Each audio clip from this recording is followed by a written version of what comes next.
For the second time this year, the Integrity Racing League ventures to Loudon, New Hampshire for a scheduled 150-lap main feature. Now, I'll tell you this much. Last time we went for that, it didn't quite turn out the way we expected. We only raced for 135, and it was a shortened event that started later than our regular time. That was in the regular season, so luckily we have shaken off the blues and gotten about ready to do it all over again. It's about time. We're back at the Magic Mile, and it's going to be playoff racing. First 5 drivers were eliminated last week, and it means now that only the best of the best remain. Welcome to the 25th race of the 2025 Octane Series season. This is the New Hampshire Motor Speedway, and this is playoffs. It's been the playoffs. This is the round of 10. Second round of the campaign, and we're about to get started live on FTN Broadcasting. I'll be your host for tonight's event. I'm David Kreutz, commentating and producing. It's going to be a thriller without a doubt. New Hampshire historically has given us some of the most exciting and unpredictable races for a track of its size. It's not very steep, the banking, not very fast as a track, but what it lacks in those attributes, it brings a little bit of a mysterious factor that all drivers seem to entertain well and excite the crowd with. Nick Tarbuck sits on the provisional pole position, and it will then be John Zabarro, who is one of the many on the circuit right now, 9 1/1000ths of a second back. It's Cody Smith. Ethan Lane rounds out the podium, tentatively speaking, and they are among the many who are championship eligible. Cody Smith in the number 18. In that first round of the playoffs, he ended up being eliminated. However, Lane is still on his way. Ethan leads the championship standings by 39 points, and he is the de facto favorite coming into tonight. Here's Jared Davis. Well, Davis made himself a lock for the round of 5 in the Ignite Series just last night. He's only going out here and looking for wins as he sits 14th in the championship standings and is not title eligible. Tom Wetmore, your third seed, is also on the racetrack. Wetmore with a clutch victory at Richmond 2 weeks ago, now has himself with a chance at the title and his second final round berth. That's what he's looking for.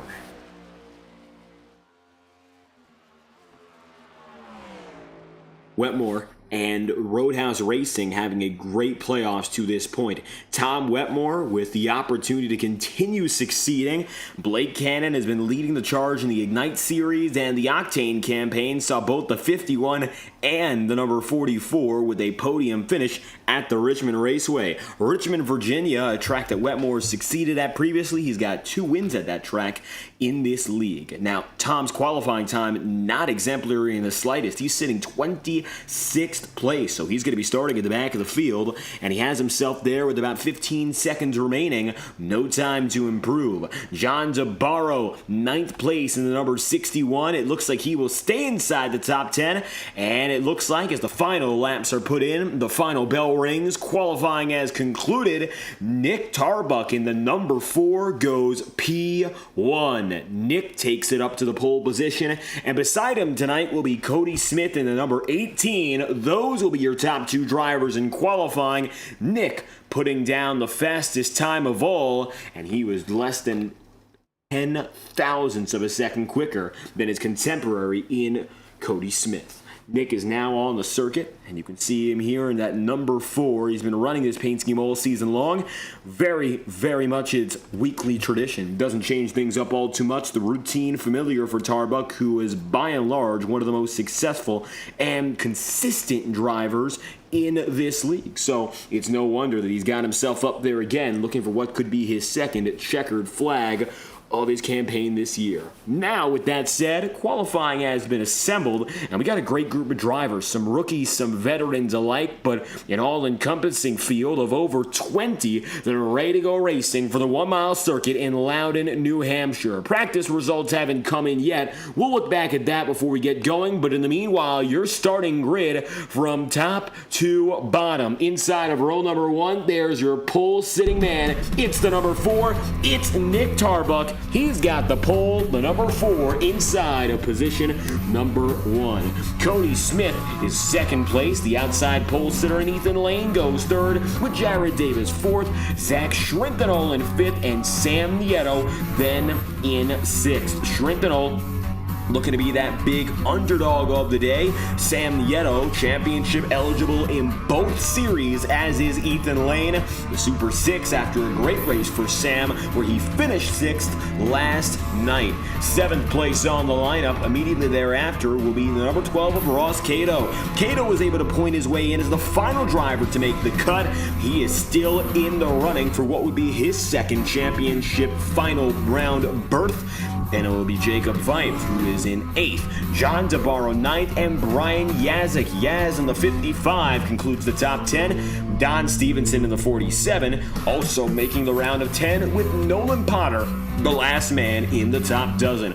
13th place, Alex Kim, who burst onto the scene to the Michigan International Speedway. Kyle Cooper, 14th, and Aaron Eads, P15, with Nate Campbell, 16th. He is on the cut line tonight in 5th. 17th, and Josh Gallagher and Casey Shue, 18th place in the JTM number 5. 19th and 20th are Bobby Keith and Ryan Bean, with 21st, Galen Gitman. 22nd, Matt Sizzler. 23rd, and Eli Cars, and Sean Kalist, 24th place.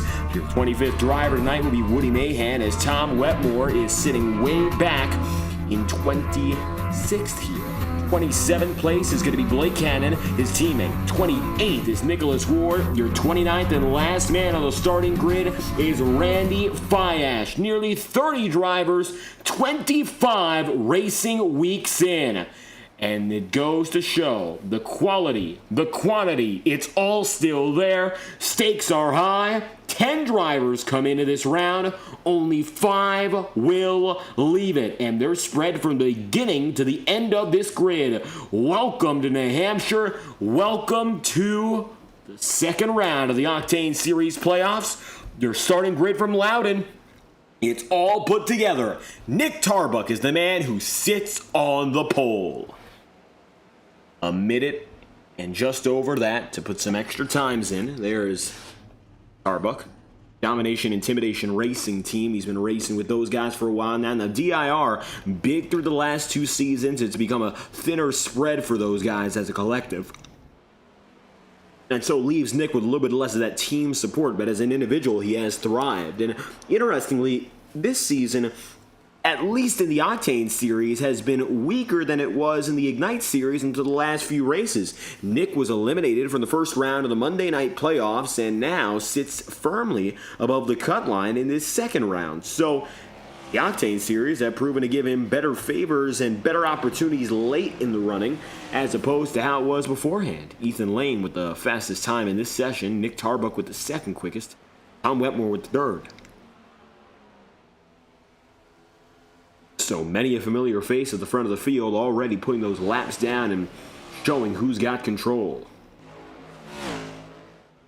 There's the 92 of Bobby Keith. Bobby right now 9th in timing for this session. So again, just getting those laps in, preparation for what is to come. 150 laps by the numbers. A one-stop strategy is possible. That was the winning call for Jared Davis last night as he went from drop to drop, flag to win. And of course, it takes some fuel saving to make that happen on those long runs, but that's exactly what Davis used to win Chicagoland. Ethan Lane sets the fastest time in final practice, a 29.339 second lap, and that'll be good, of course, to give him that final honor before we go racing. 150 laps on the docket tonight. While Lane does not start in first, he does start real close, and he will be at the head of the field with only 2 drivers ahead of him. And now they're getting right beside. There's Jared Davis in the 19. Davis with an opportunity to sweep the week for the very first time in his career.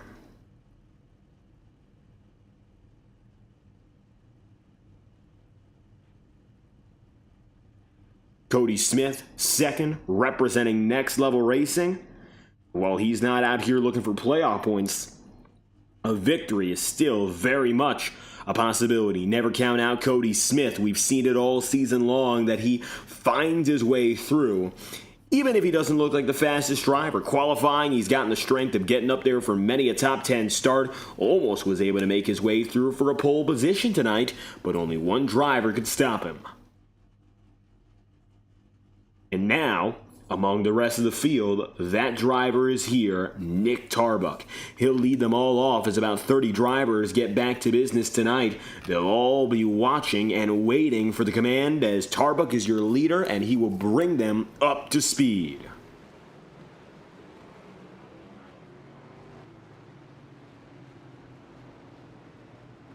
Sun shines fully across the virtual New Hampshire Motor Speedway tonight. The mile-and-a-half circuit is pretty unlike where we were last night in terms of racing style and demeanor. We're going to be looking at temperatures under 100 degrees overall for both ambient track temps, and humidity for the time being not going to be a problem. Drivers have not expressed any issues in regards to control and handling just yet.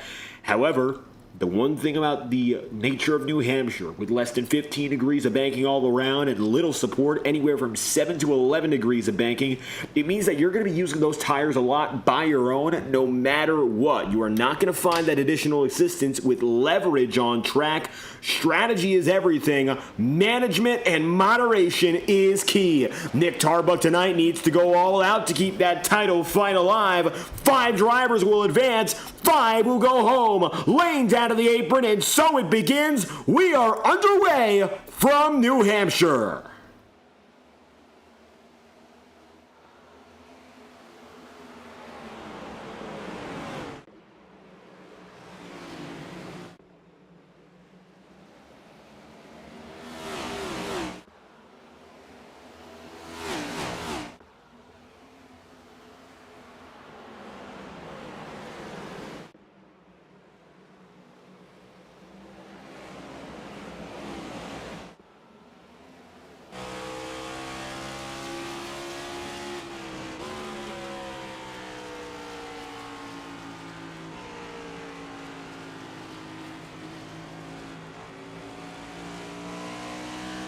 As they roll, Nick Tarbuck comes across the line to conclude the opening 2 laps, and he still has the overall advantage, the entire field at his will, and it looks like it's still going to be Tarbuck with Ethan Lane coming up. Ethan getting up to that higher side, can't quite complete it, so he'll drop down to the bottom. Lane to the inside here, and not using the apron, at least to make this pass. New race leader Ethan Lane as he comes across and out of the stripe for lap number 3. The Red Bull Toyota Camry takes the top position for the first time. Tarbuck is now going to be about a car length or so back, the majority of the top 10, several seconds behind that point. Jacob Fife in the 36 here, seeing some bumper-to-bumper racing, and it's in the form of Brian Yazik there in the 55, and also Don Stevenson. Watch out now for the Stevenson team, the number 47 dropping low. And there's Alex Kim. Kim, the rookie, burst onto the scene a few races ago, about a month back, and it's very clear that Alex Kim has top 10 potential on a week-by-week basis. To see more of him would give us a better understanding, but what we've seen so far out of the rookie in a part-time campaign has been impressive, and I don't think that the Alex Kim crew has any intention of stopping what we've seen so far. Alex currently finds himself running in the 11th spot, and he might be able to seal the deal to get up to the top 10 in due time. Nick Tarbuck coming across the line once again, 2nd place. Cody Smith now firmly in 3rd. 4th place will be Sam Nieto, and it'll be Zach Schrintenol wrapping up the top 5. Jared Davis is in 6th here, so 2 spots back from where he qualified. Not a horrible place for being if you're any driver in the top 5 or just outside of it where Jared Davis is, but improvements are going to be necessary, especially if you're under the cut line tonight. And for Jared Davis's case, he finds himself out of the playoff picture, but some of these drivers who are here, who are right around him, they need to make those up-and-up moves. Don Stevenson and Ross Cato were racing side-by-side with one another in the exact same position, tied for last in the current championship standings to make it to the final 5. They are 9th and 10th, both 10 points under the cut line, which means that in their case right now, they are both at the rock bottom, so they need to outfinish as many people as they can, as many drivers and as many rivals in the playoffs and they are their biggest competition because they're starting from the same point. So they are direct competitors who need to deal with each other effectively if they want to go all the way. Ryan Yazdick getting side-by-side with Don Stevenson and clamping up against him. That's not going to help Don. He'll fall slightly back. Meanwhile, Ross Cato, who watches and waits, is still behind Yazdick directly, but he hasn't gotten involved here. Jacob Fife might throw a wrench in that equation, and here comes Fife. Fife, another one who was eliminated last week, and although he has one victory on the calendar in Las Vegas, he hasn't been able to replicate those early successes. 9 laps in, Nick Tarbuck no longer your leader. Ethan Lane with 0.3 of a second in advantage. The top 5 is still a hotly contested ground, and now it's going to be Jacob Fife and Ross Cato here. Don Stevenson getting the edge on Cato, and having multiple spots is critical if he can hang on to it. Stevenson going to be 8th across the line. Cato going to be in 11th place. Top 10s more than ever they need to be for these playoff drivers. They got to fight for it, because even if you're not in the playoffs, you can go out there and you can try to win. There is nothing that stops a driver outside the playoffs from going out there and racing to the fullest, and that adds another level of challenge. If you're a Stevenson or if you're a Cato tonight, you have to dig, but every other driver around you has their own motivations. While Stevenson and Cato have their backs against the wall, every other driver has their own motivations to go out there and push. You think they're the only ones that have that reason? Absolutely not. It's really the opposite, in fact. And for those two, and especially the drivers who are under the cut line with them, so namely Ryan Bean, Sam Nieto, or Nicholas Ward, they've got to succeed against the odds tonight. They're coming in from behind, but it doesn't mean they can't leave above. Ethan Lane and Nick Tarbuck are still right there, and they are not concerned about the championship bubble just yet. They're concerned about our first caution. Yellow flag is out, and we've got our first caution of the day, and trouble brews. Let's see what happened here. Randy Fiash with a little bit of scraping, and it might just be the driver you're looking at here in Fiash. Let's take a look now and find out. So taking that look to the way back, Randy Fiash here in the 54 looked to be alone and has some scraping on him, but at the time of that incident he was not involved. But you'll see here, Eli Cars in the 82 went up and down the track. I think we found our culprit here. As the leaders got by, look again, Eli Cars and Woody Mahan. 13 laps in out of 150, first caution, and this is at the back of the field. So Eli in the 82 coming out of 4, gets loose, drops down to the inside, and it looks like he does so as a reaction to an incident ahead of him. Tires scraped ahead, the yellow flag flies, and we'll take a look one more time here with Eli Cars in the 82. There's Ethan Lane, and you would see him coming out of 4 a little bit loose, but I wouldn't say anything serious or significant. Watch here. And there was a bigger stack up involving Casey Shue and company. So while Casey got by, we're going to look from his perspective. Shue in the number 5 tonight. Not going to be running in his traditional number 4. Here's a look back. And this is the upper mid pack at around where Ryan Potter was. So we're looking at about 13th, 14th place.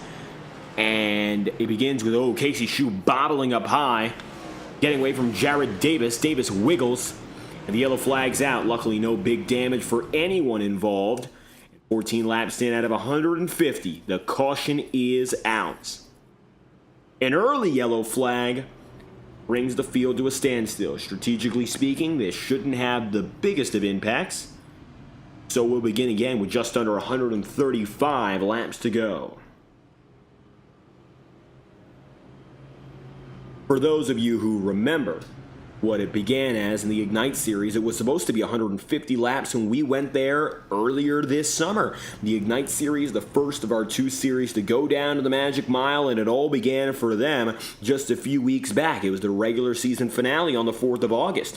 What ended up happening, however, was we had a significant delay to start the race that took about 25 minutes, and the race began at the point we're going to start at right now with 135 laps to go and a little bit more time spent up.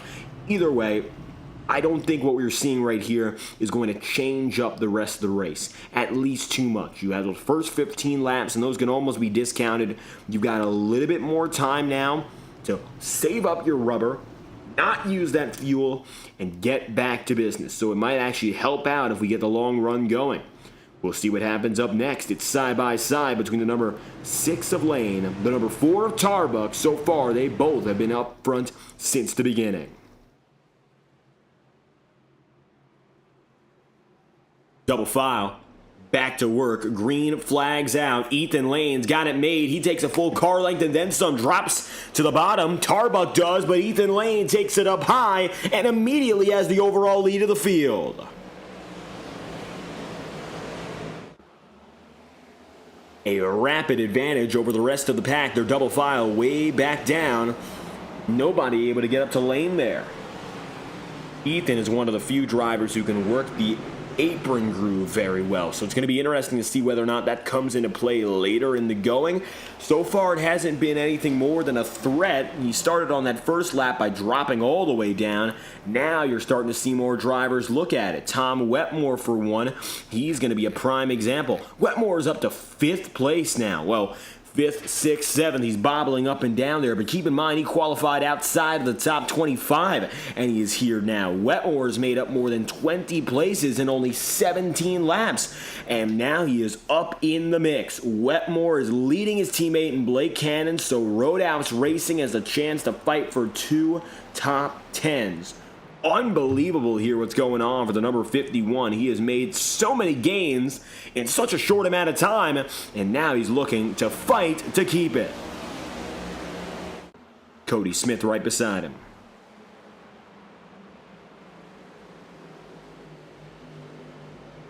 Double file for a few pairs. Blake Cannon going to be one of those who's also in a very similar fight. Cannon in the number 44 with the Roadhouse crew, showing that tonight qualifying is not everything. Of course, Tom Wetmore making the most dramatic gains of all.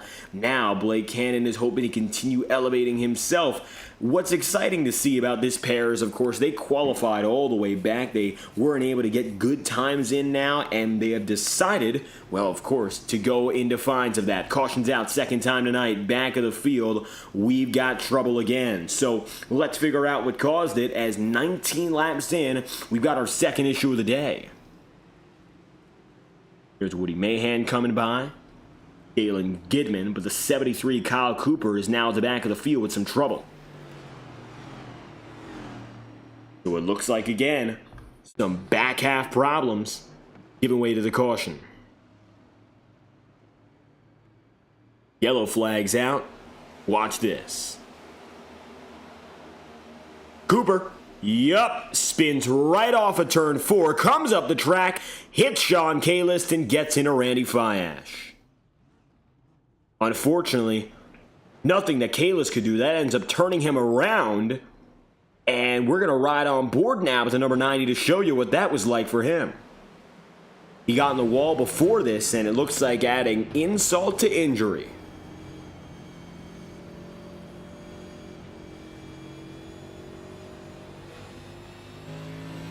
Up the track, and Kalist in the wall, nowhere to go, couldn't avoid it.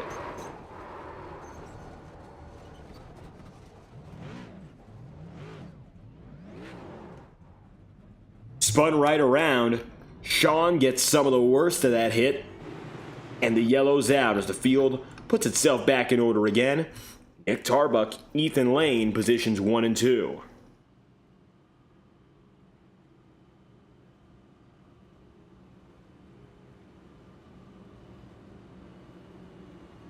Same front row, just a different order, rather no longer the same front row. Cody Smith started in second. He is down to P5. While he had himself a strong start, of course, he hasn't been able to maintain in the top 2 places.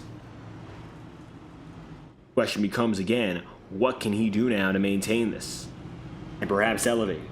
Top 5, a great place to be no matter what driver you are. I mean, that is undeniable, indisputable, but if you're looking at the number 18 team, Smith right now, there's no other goal than a win. The playoff guys ahead of him all have something different in mind. Anthony DeBarro is serving as one of those exceptions as well. The 61 is also one of the drivers who's on the outside looking in. But your top 3, Lane, Tarbuck, Sam Nieto, all have a different mindset coming in, but they do have the same goal: make it to the next round. Ethan Lane is sitting above the cut line. He is the championship leader. Then you got Nick Tarbuck, who is above the line but not firmly locked in. And lastly, you've got Sam Nieto, who is below the cut line, which means he's got no safety, no protection, no opportunity to guarantee himself anything other than the success he can bring on the track.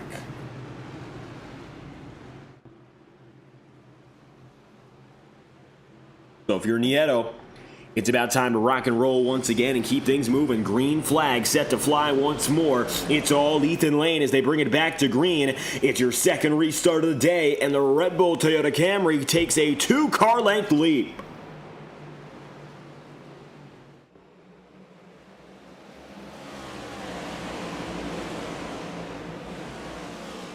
Double file, if not more now, as drivers billow down the back straightaway. Not a lot of complications in this upper pack so far. Luckily, that has been the only good thing to come out of that very intense level of racing. There is a different degree, of course, of having close racing to dangerous racing, and such a difference is evident even if sometimes you don't see it properly, or sometimes the drivers don't take too much into account for it. Going side by side is not an issue in itself, but when it comes down to whether or not the field is able to handle it, it's indicative of the quality of field, but also the level of patience and where we are in the race. Different attitudes coming out later on in the going, but I would be highly shocked if what you're seeing right now is nearly as aggressive as what we see at the end of the night. These first 25 laps aren't going to shape all too much of who ends up winning. However, the last 25 laps just might. So for the top 20 drivers, even as they jockey for position, there is no incentive to really go out there and drill to the max extent. Side by side, Don Stevenson and Ross Cato, these two drivers have been at each other all throughout. Now they're going at it for 13th place. They're both coming from the bottom on up, so success for them is critical. But when they're going against each other, it's not a matter of necessarily success, but instead it's just a matter of survival. They are each other's enemy on the racetrack. They are in identical positions, and the problem about being identical with another driver means that one of you is going to rise, one of you is going to fall. And I think that's going to be the critical storyline of the night, because these two are coming from further back than anyone else.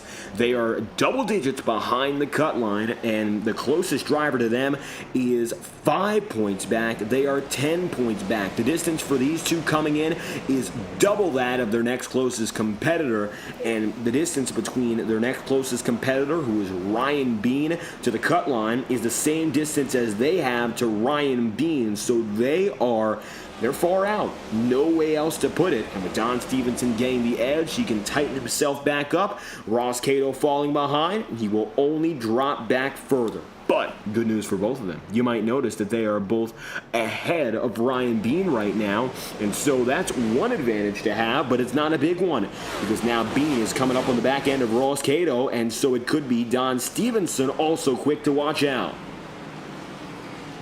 Up high, Ryan Bean takes it 3 wide, perhaps with Casey Shue. Shue stays side by side with Bean down the back straightaway and into the front. The momentum carries, and well for Ryan Bean. That's going to get him around the outside, the number 12 in Cato here. He gets locked up by the number 36 of Jacob Fife, though, and with that room being basically compromised, entirely compromised, really, it looks like now he's got no choice.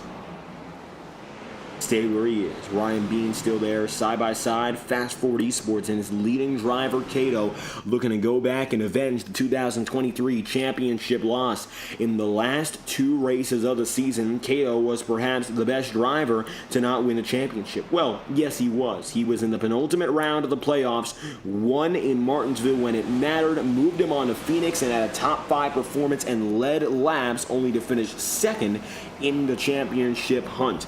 That being Ross Cato's crowning moment in the Integrity Racing League. The only thing that could possibly beat it would be to win the championship, and so few drivers have gotten nearly as close as Ross Cato. In Cato's case, it's a one-of-a-kind instance. He came in as a driver off the cut line and below it, won when it mattered most, and then delivered to move from the bottom half of the top 10 to second in the championship points in just 2 races. Of course, for him, perhaps the ideal thing would have been to win. Can't always be the way you want. Oh, we got a sliding Alex Kim, and the rookie saves it.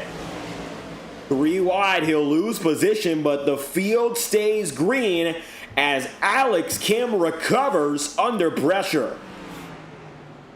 Now, I'll tell you what, Alex Kim showing those great signs early on of being a driver to trust in the front of the field. Take a look on board at what happened, and we'll see how the handwork saved himself.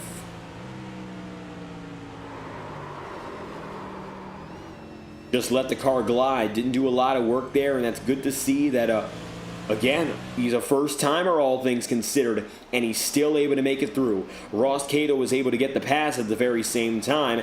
Casey Shue now putting some more pressure, but Alex Kim is not done at all, even though he drifted like that. Granted, it's not going to help him. I don't think there's any assistance that comes from burning up your rubber. That is indeed the case, but at the same time, Alex Kim is not dead and gone. He's still got himself closer to the leaders than if he was to spin around. 16th place isn't fantastic, but he can regroup, take those pieces, and go further. Ross Cato is now ahead of Don Stevenson, mind you. Don now finding himself outside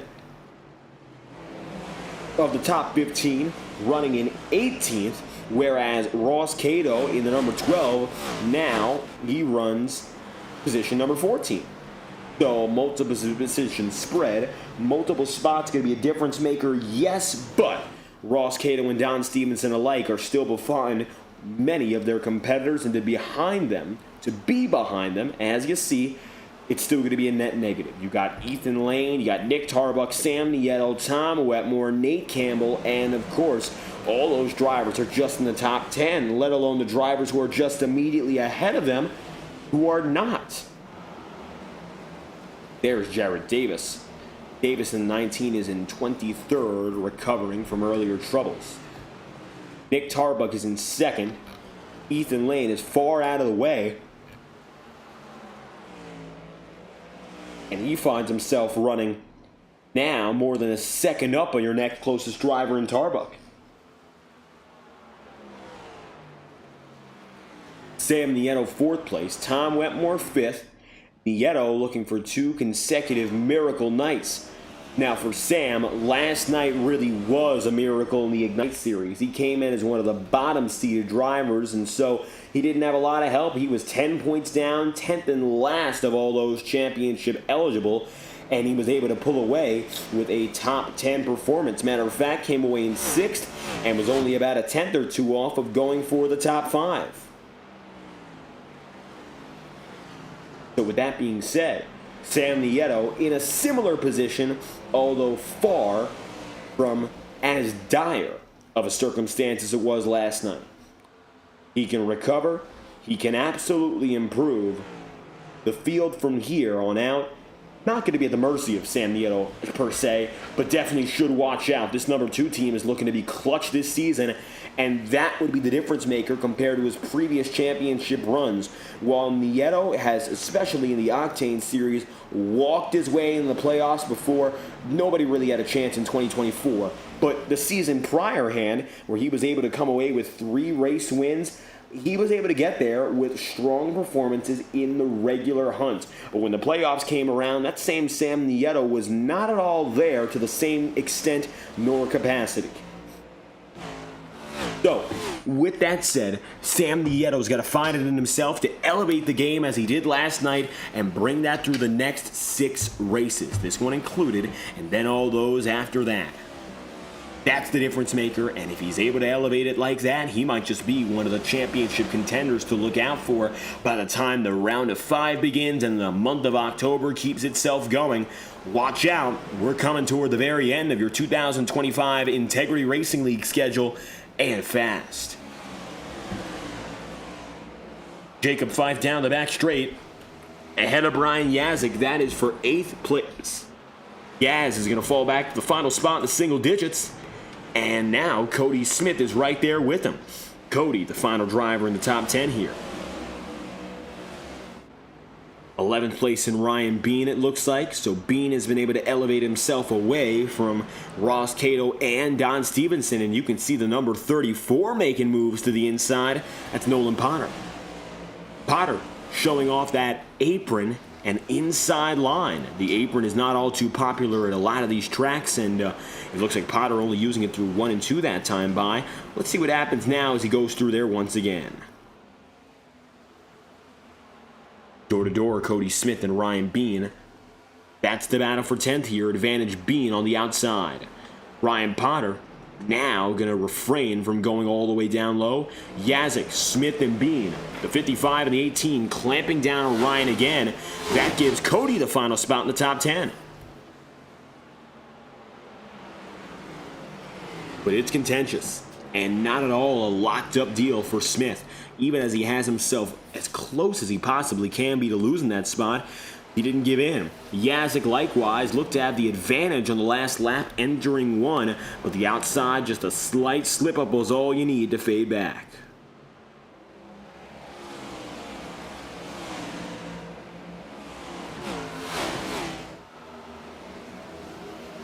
.43 laps through. 34 now. Ryan Potter. Of course, Nolan Potter. We got multiple Potters to keep in mind. Ryan running on Mondays, Nolan running on Tuesdays, and Brock Potter also running in this series as well. It's a Potter family affair, except Ryan Potter is not related to either of the drivers who share his last name besides him. Now that's Nolan going down to the apron. He just went way down and got ahead of Brian Yazik. Yazik didn't even see him coming there on the racing groove, and so Yaz falls back. Potter gets a spot. That moves him up into 11th. Nolan now just sits before the top 10, and Ryan Bean will be his next target if he wants to make it up there. No side-by-side fights yet in the upper echelon, and it looks like a majority of battles have no longer got that edge to them. Taking a look back to Jacob Pfeiffer, Nate Campbell, then you can see Alex Kim, Don Stevenson, moreover Eli Cars or Randy Fiash. It doesn't matter where you look right now. Drivers are, for the most part anyway, settled in. Here's a slight difference. Zach Schrentenel among those who are now going for a very close fight with Don Stevenson and Alex Kim. Schrentenel is on the bottom side of the field looking up, and while Zach qualified well in 5th, it looks like the first part of this race has just not gone his way. Alex Kim, the rookie, keeping him honest. This is for 15th place if Schrentenel can keep it.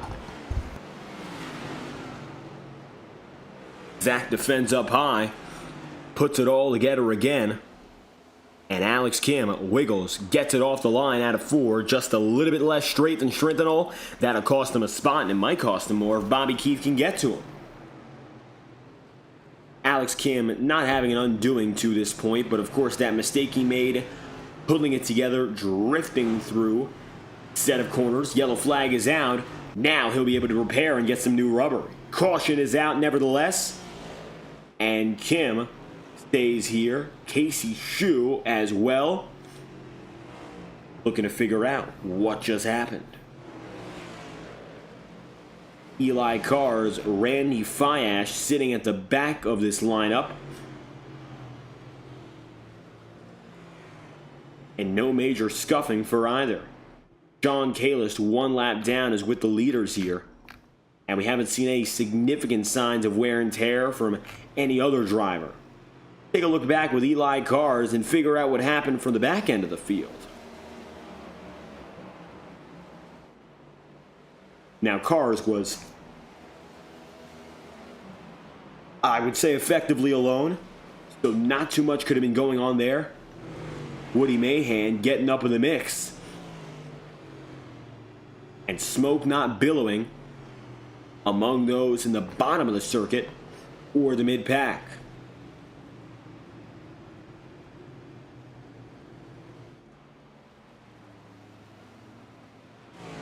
Waiting to see who officially was involved. Trying to get that race control confirmation one more time before they head down to pit road.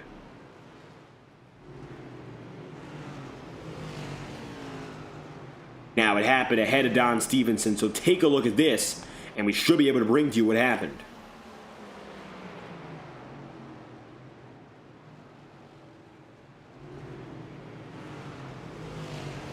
One more time on board with the 47. As they came up with one of the drivers who had that smoke, and you can see that was Cody Smith in the number 18. So Smith with a problem. So he qualified second, but it looks like not invincible tonight. Cody Smith up in the wall. Watch this. Contact from John DeBarro sent them there, saved it. But the yellow's out regardless, and it's a safety caution by that Virtue. Field is put back together. Ethan Lane right there. Jared Davis beside him, one lap to green. And so John DeBarro was involved with Cody Smith. And with the exception of Davis, everyone just went down to pit road for their first stop of the day. Looks like it's going to be a two-stop race based on that strategy call, as Ethan Lane and Jared Davis alike are in far different strategy cycles, but one thing's for certain between both of them: they will have to go down to pit road eventually. Davis was able to win last night by doing the alternate call that nobody else did. He puts himself in the race lead for the second time in 2 nights by staying out and following his own code. Let's see if that ends up being successful again, as Davis is now set to bring him back to green on the inside. He'll take a car length, and it is his. Green flag is out again. Oh, Nolan Potter! That's no good. Up the track, and we've got trouble. Caution on the field. It looks like hasn't been thrown yet. But Potter immediately swerves up to the top of the track. And we will stay green. Watch this. Potter bobbled, went up, drifted, somehow doesn't hit anyone. Eli Cars goes around to the back. I cannot believe it. Yes, multiple drivers spin now. The yellow's out. But the fact that Potter saved that is unbelievable. And so quickly while being driven up the track.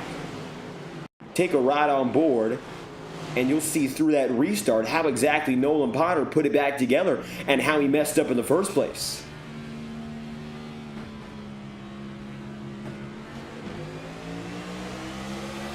Grabbing a gear.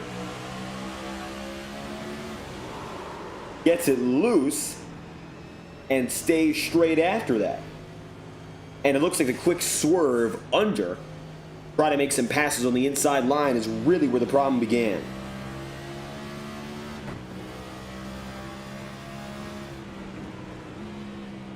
Now, the yellow flag going to come out a little bit later, but nevertheless, it's for Josh Gallagher, Eli Cars, and the kick-starting motion from Nolan Potter.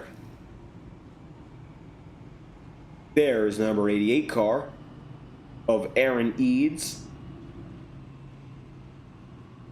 Aaron so far tonight staying out of that spotlight to this point, running solidly in 19th.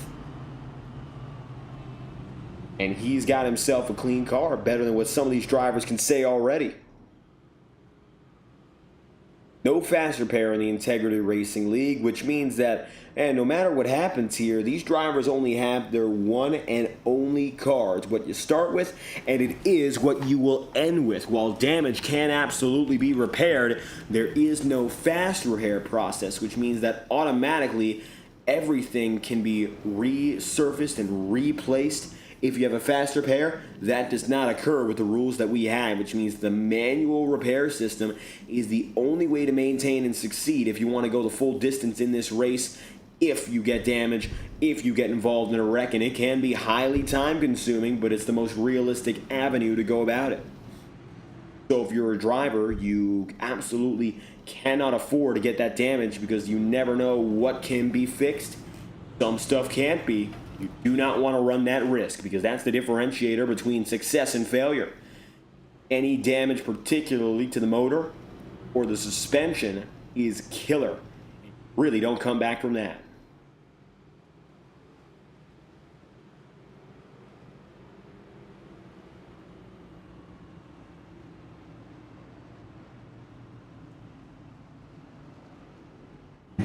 Double file. Ethan Lane, Blake Cannon, Nick Tarbuck, Nate Campbell. That's your 1, 2, 3, 4 with Ryan Bean rounding out the top 5.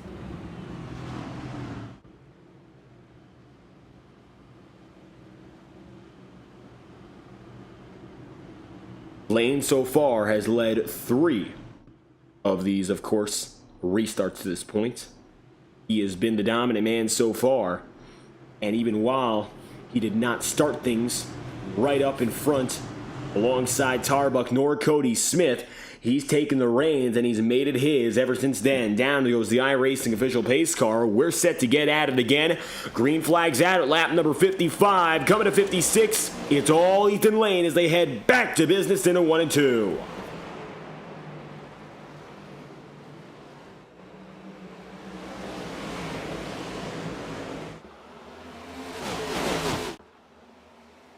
Now, Tom Wetmore going to be just a little bit further back. Take a look into the top 10 and the outskirts of that battle.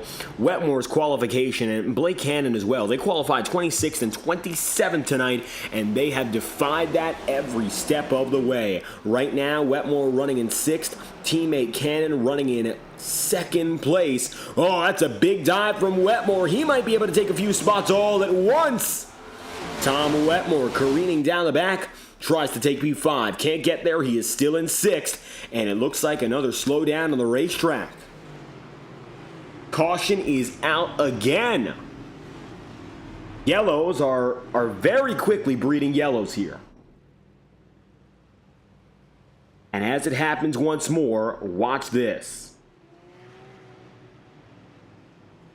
Everyone put back together. And we're going to replay that restart to see where the incident happened. 4th caution. Oh, it's Aaron Eads. Aaron Eads ends up sliding, going up the track. Contact with Sean Kalist. And it's the 88 and the 90 that get the worst of it. Take a look one more time with Aaron Eads, and you'll see what happens from the back end perspective. Turn around. Drifts up. Kalist slams his front end to his backside. And it's pretty simple. Contact, hits, caution.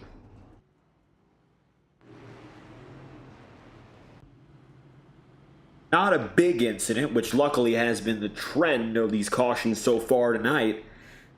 But again, it's an incident. And something like that has its consequences. Ethan Lane and Blake Cannon pulling it to the front of the field again.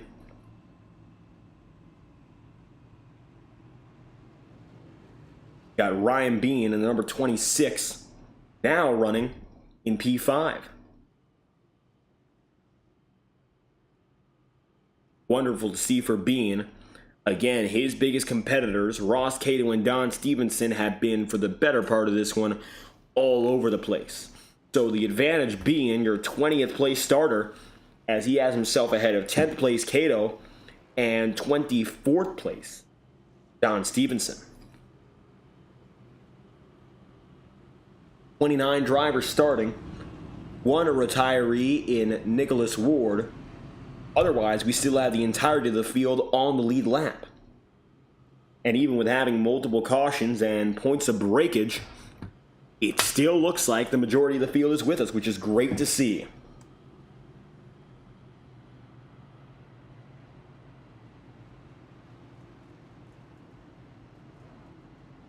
Coming to lap number 61, it is Lane and Cannon, first and second.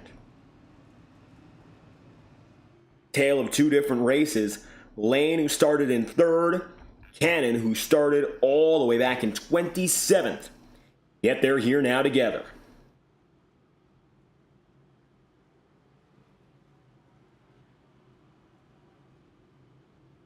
Set to go green by the authority, the iRacing pace car letting low. Lane, your leader, will bring them back up to speed.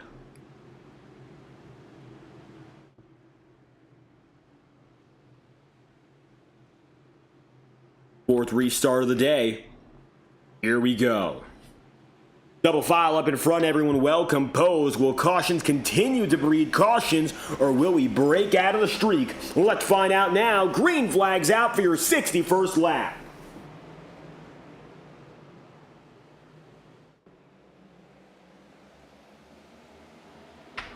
Nate Campbell in the high spot. He's running all night long. Say hello to the rookie. Campbell didn't qualify particularly strong and has been in the back half of the top 15 for most of the night. And yet now he's right where he wants to be, running in third, best of the best around him, and he's looking to make it so he's in front of those best. The champions, the race winners, and the drivers to look out for week in, week out are all here. And while Campbell's been on a little bit of a slide in the opening round of the playoffs, he knows for certain that momentum can be corrected, even if for the drivers who just skated into the round of 10, who had that points buffer, say for instance a Nate Campbell, they can rewrite their story, right the ship, and make the best out of this next round, because the round of 10 is what leads you to that round of 5. You've got that starting point, it's your preparation, but it doesn't mean that it's the end of the world. So if you make your mistakes early on, you'll be able to succeed in the future. That is the end goal. Ethan Lane, Blake Cannon, and Campbell, I think they all know it, and they've all got different ways of showing it. Ethan Lane has been practically flawless in his entry to this playoff system, as he's still looking to go for 10 wins on the season. He could get another one to get him even closer tonight. Ethan is nearly 40 points up on the cut. Oh, teammates! Bad if they slide. Yes, they do. It's going to be Cannon going around with Yazik spinning too. It was Cannon and Wetmore who made contact. Casey's shoe spins as well. Yellow flag is out. Watch this. And it begins with teammates going at each other. And I don't think in the slightest that was intentional. But watch, Blake Cannon seeing Tom Wetmore get closer and closer, dove so deep to try to split the middle, almost does it, but spins his teammate Cannon instead. And Casey's shoe goes around. That's the number 5. But Cannon, yeah, by all accounts, he gets lucky even with that contact, because that could have been significantly worse. Brian Yazik dead stopped. And Wetmore with an outright risky play on the field. And there's no benefit in getting that yellow flag. 65 laps in out of 150. At a standstill again.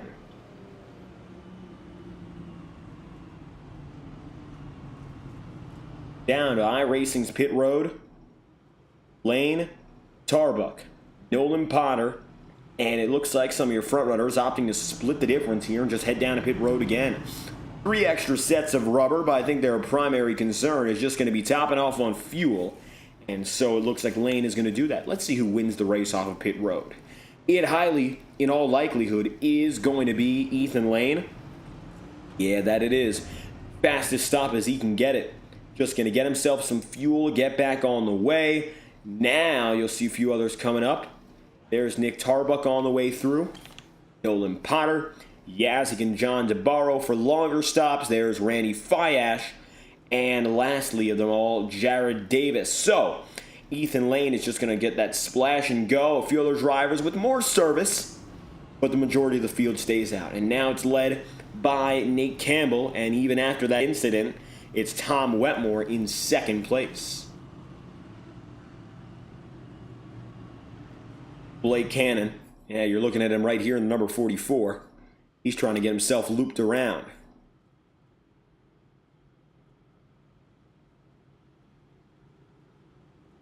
Cannon currently runs 12th after that slip-up.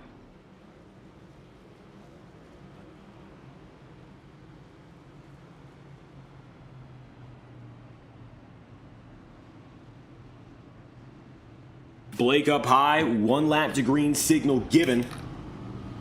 And Wetmore is able to capitalize by virtue of gaining position to put himself up in that fight.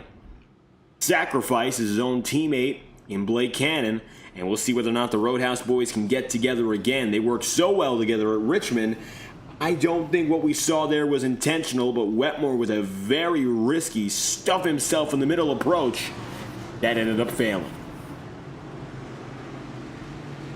Going to help out for Nate Campbell, though. Campbell now going to have himself the opportunity to go at it and not only keep this lead, but defend with clean air. It's his first time experiencing that. 5th restart of the night. Let's get going. It is Campbell on the way.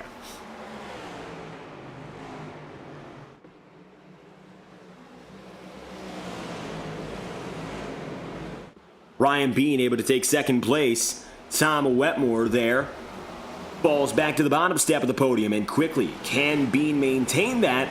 Now is about time to find out. The number 26. Oh, contact, and this time it's Wetmore. Tom Wetmore round off the back end of Jacob Fife. Up to Cody Smith. Big contact and trouble. Ripped across the circuit as Ethan Lane spins as well.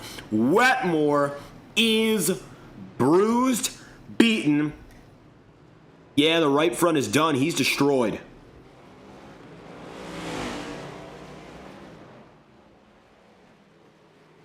That would have been the worst thing to happen to Cannon from the very similar contact he faced. Wetmore just got it and then some. Here's a replay that'll play it all back and show you as it happens.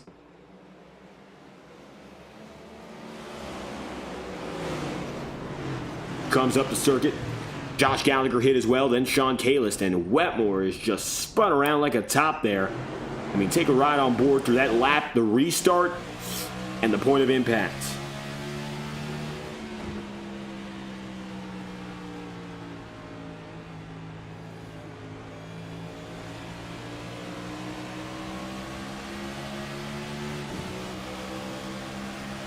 Tom at the top of the circuit, and it looks like with Jacob Fife down low, Wetmore was moving there. Jacob was just about where he was. It looks like just both drivers making that contact, and the worst of it for Wetmore wasn't even what happened with Fife.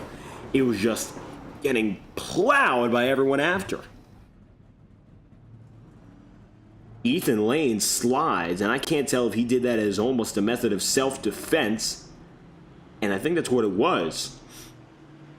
Now take a look back with Ethan, and we'll confirm that here.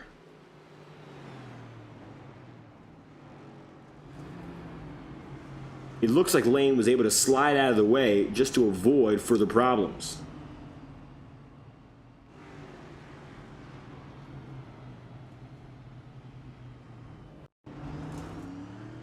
See him there, speeding it back up after the hit. Looking back on the restart with Ethan Lane. Ethan was all the way at the bottom, and at the backside of the field, again, he went down for fuel, and so he's going to have to take a more conservative route if these yellow flags keep flying, because if he gets in that heart of the pack, he very well may be involved. So what Ethan decides to do here is cut it. Locks up, stops, and gets away. I think that's the brightest move that Lane possibly could have made.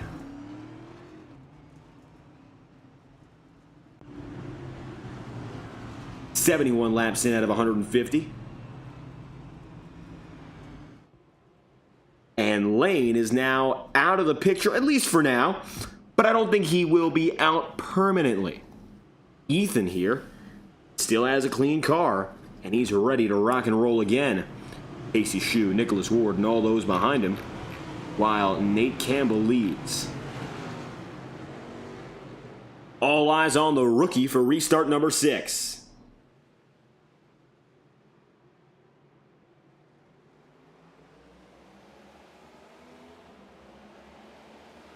Green flag out again. Campbell gets that jump, and again, the control car just a huge advantage. Ryan Bean, though, going to hold a candle, and he works that second groove nicely. Sam Nieto rolling well in third. You got Blake Cannon in number 44. Let's see what happens here for Cannon. Blake in the number 44, now not seeing his teammate around him. Gonna have to go out for his own intentions. Can as it stands championship-wise. Let's see what happens here. He's got himself, of course, 3 races to play with. The edge that he has for the time being is pretty significant compared to most others. He's second in the points coming in. And so with that being said, 14 points up. He is one of only 2 drivers right now with a double-digit buffer. Even if he has a bad night from here on out, he can make the best of it.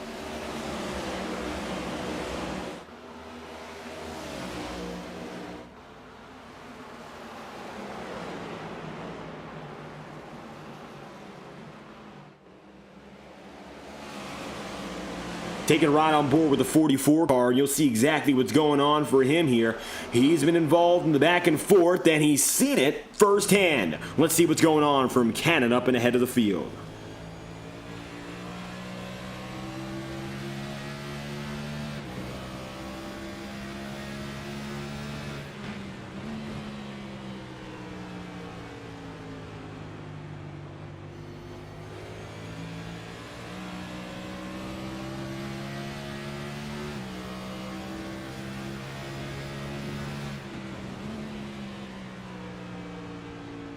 Ross Cato right behind, side by side for second once again. Eyes on Sam Nieto. Really close there with Bean. Sam's looking for every spot he can take. I mean, that's about as tight as it comes. Squeezing Bean up to the wall. Sam Nieto's able to get away, and luckily both drivers do cleanly here. Second half of the race has begun, and while unceremoniously, take a look at what's going on here for the rest of this race. Strategy-wise, one more pit stop is still in the cards for all drivers involved.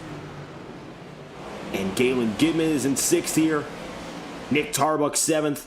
Alex Kim, again, is in 8th. Remember, he had that tire slide, fell back to the bottom half of the top 20. That is not a permanent thing. Oh, wow. Wow, look at who's up there in 9th. This happens a lot. And we're surprised every time. Ethan Lane is already inside the top 10 and chasing after the front runners.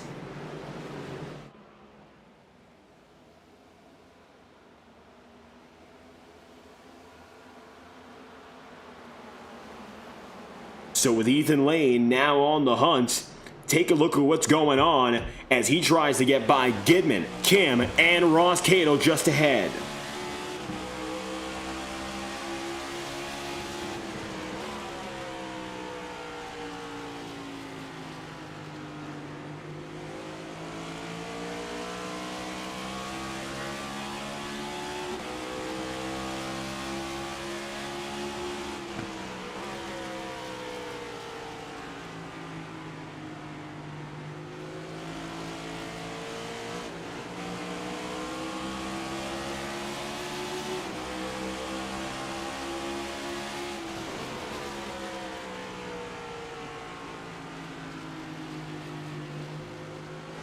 Sam Nieto watching, and there's nothing more we can do. Shift it up to the second groove. It's going to be nearly 3 wide now, as it looks like Ross Cato does hang on. 3 abreast in a 1 and 2. Ross all the way up there to the top side. He's got nobody else to help him out, and of course, while he's got higher banking to work with, it's much more distance. The Milwaukee Mile, New Hampshire Speedway, and Phoenix Raceway all have something in common. 1 mile apiece by the measurements. At least that's what we're told. New Hampshire comes in actually at a little bit more. Officially, it's clocked in at 1.06 miles for each and every lap. If you go up to the higher side, it's a little bit more. You go down all the way to the bottom where some of these guys are taking it to the apron, it's a little bit less. So even though Cato there was able to get the outside rolling well against Sam Nieto, Ethan Lane trumps all with the inside that has been lethal to this point. Ryan Bean is going to stay with Blake Cannon here, and that's the battle again for second place. Nick Tarbuck, number 4. Watch what happens here for your pole sitter. He might be able to get back in the podium conversation if push comes to shove.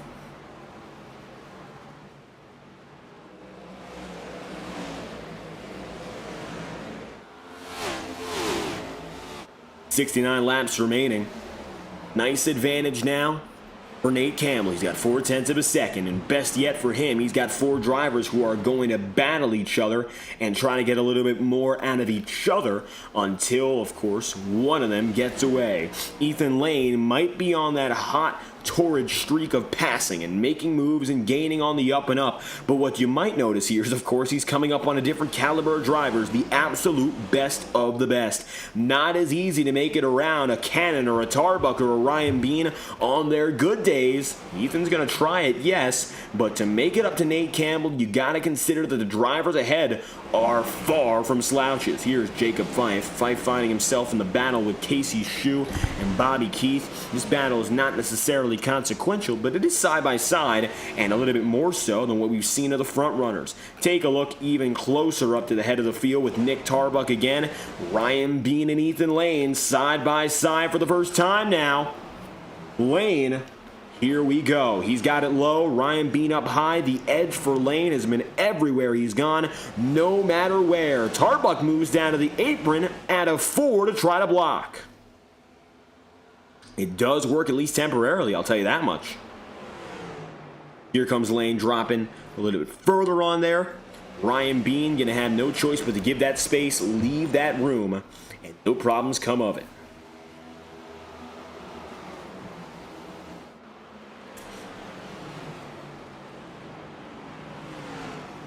.26 of Ryan Bean hanging well.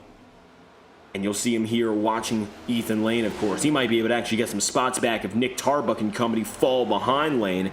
It's much like battling for the race lead, where you often see drivers fall off later in the going, and then they drop way back. What you're seeing right now with Ethan Lane is maybe more of the same. What we're looking at for Lane anyway is that he's got the speed, and even if he doesn't have clean air, he's making those passes. He's already up to 3rd, so it looks like he's made quick work of all but 2. Blake Cannon being one of which, and now to see whether or not Roadhouse Racing's flagship driver can hang on just a little while longer. Lane coming through.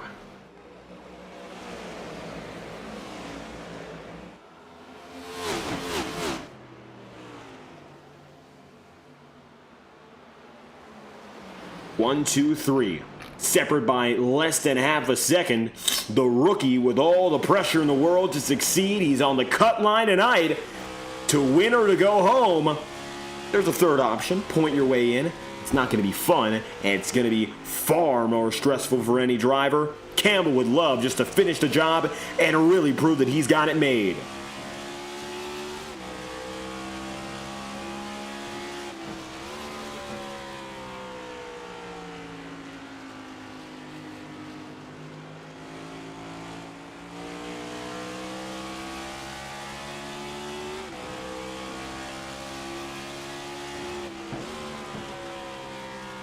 Ethan Lane still there.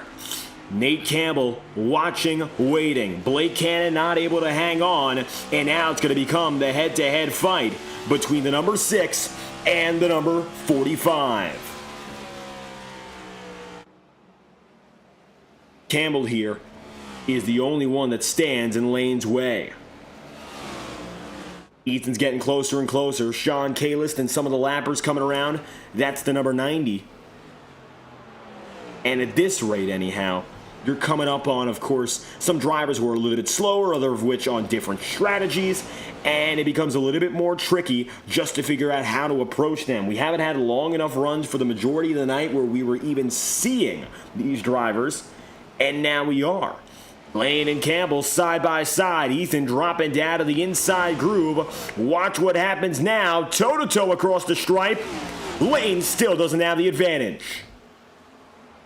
Campbell, little bit of contact, tries to rough up Lane. Ethan able to get away from it right there, but it could have been a lot worse. Now, as you see, clean air, clean track. Ethan Lane with the advantage for the first time in more than 36 laps. He's back on top as your race leader. So it's going to be Lane taking hold with 62 laps remaining again. Now, more than halfway through this race, the difference is clear.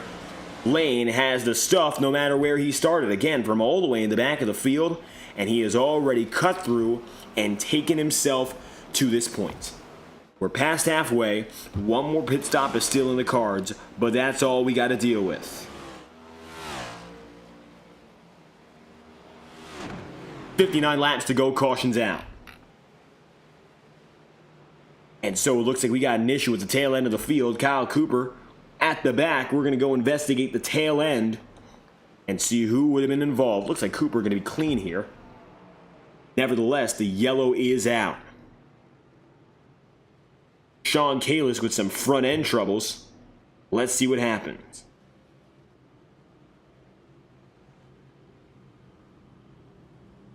Luckily, not all these drivers have been involved with incidents, and still the majority of the field has been able to keep themselves out of harm's way. Not the case for everyone, but for the most part, more than 25 drivers actively going at it as the field heads down a pit road. Now, Kalis looking to have a little bit of that front end damage. But nevertheless, drivers heading down to pit road. We'll look at that first and try to get you a read on what happened after that. So this could be the final pit stop of the day, mind you. 4 tires and fuel.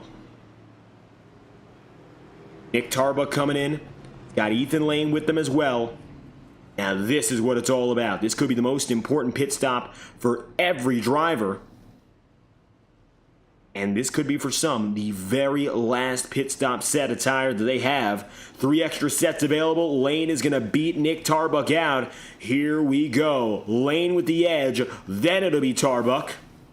And Nate Campbell actually gets in between them. So it'll be the number 6, the 45, the Ford. Then 11th place is Ryan Bean with Nolan Potter. Ross Cato then in 13th place. 14th, just after in Galen Gidman, and P15 in Matt Sizzler. 57 laps remaining this time by. And we are set to go green next time through. We'll be right back after a brief message from our partners and associates live on FTN, and stay tuned because we'll return green with 55 laps to go. Thank you for tuning in on FTN Broadcasting. We'll be right back after this.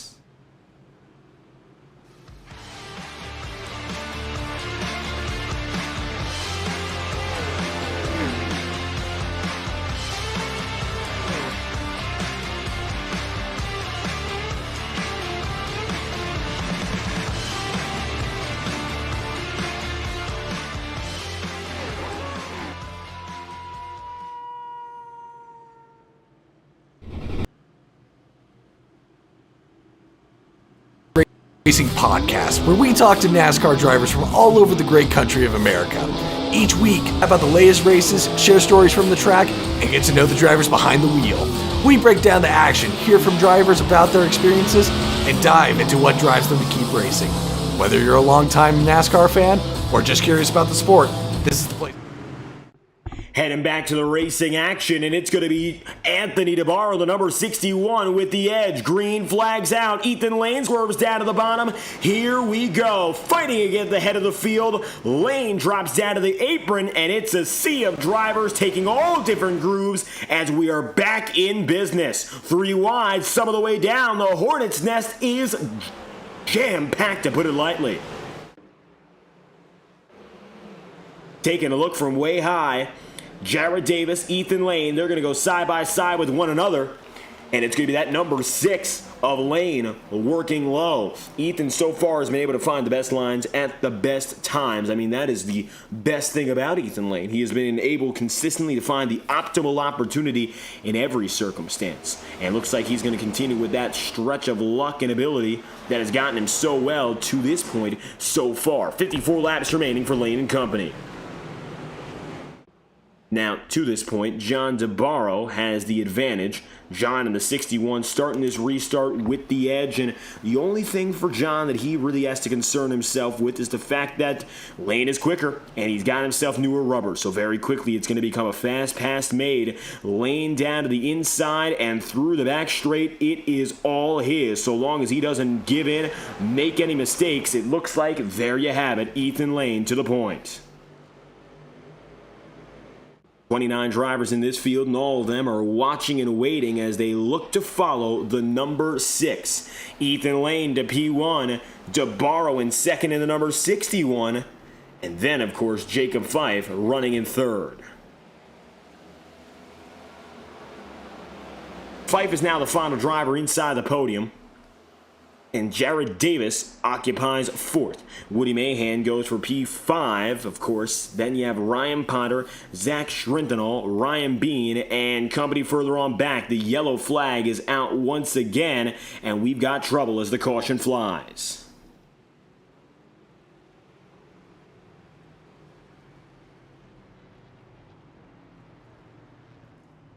Yellow flag is out. Taking a look back. This is your 8th of the day at lap 100. And the tail end of the field might have the answer for us. Watch here as we take that replay.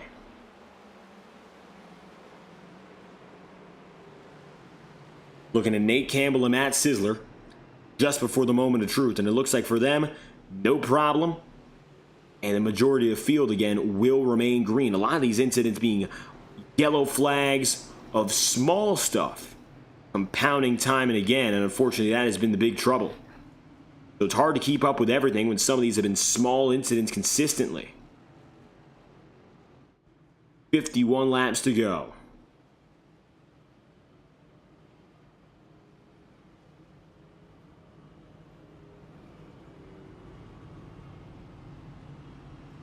Looking at the back end of the field, for anyone with damage, looks like Kyle Cooper's still the last of those on the lead lap as he runs in 24th. He does have a little bit of damage though, so we'll try to look at him first.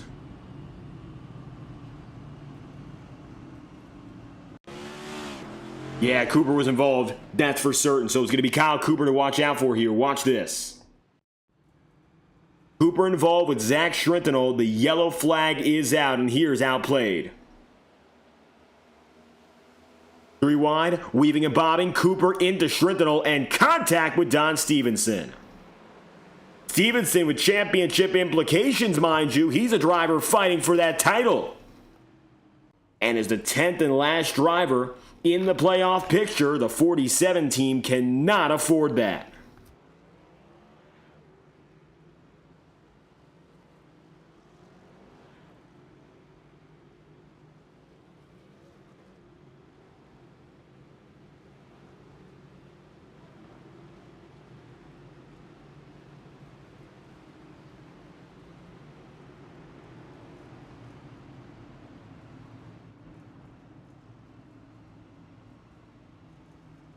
Double file, 49 laps remaining. Nick Tarbuck going to be put together. Your pole sitter right now, running in 15th. Ethan Lane, who started 2 spots back on him, 2 places behind, making a lot of a difference. Ethan Lane is your leader at this point.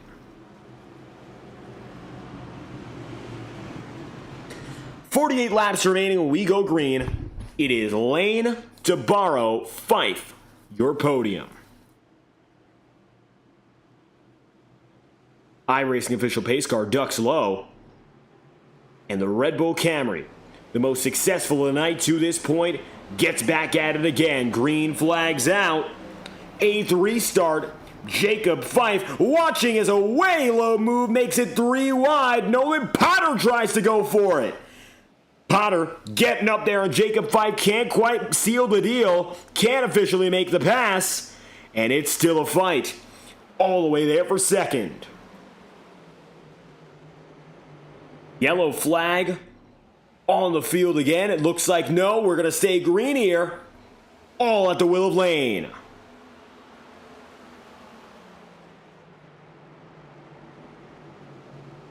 Keeping it moving now to number 6, focusing on how he's gotten that gap going. He has nobody around him just yet. Ethan Lane, in the bigger picture, it looks like now just stretching that advantage until the final laps come.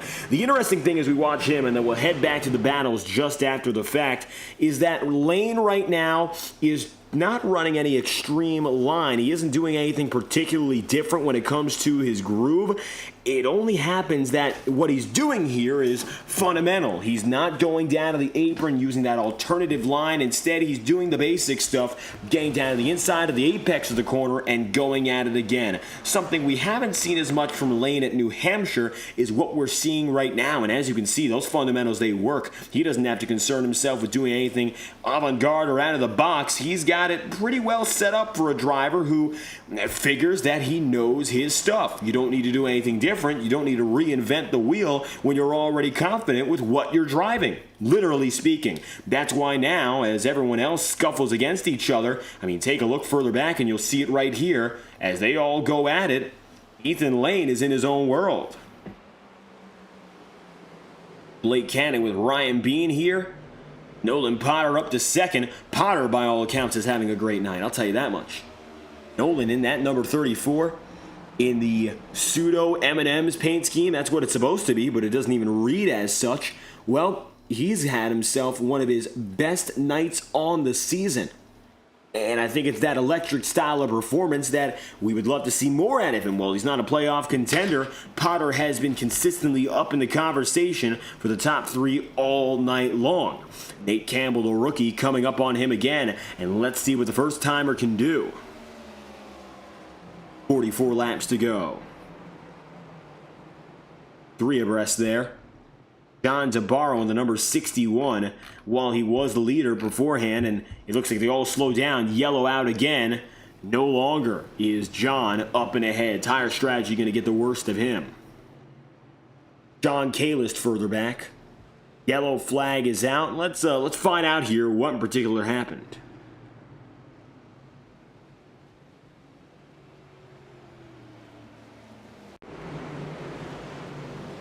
The tail end of the field here. Kyle Cooper, Woody Mahan, Aaron Eads, Ross Cato!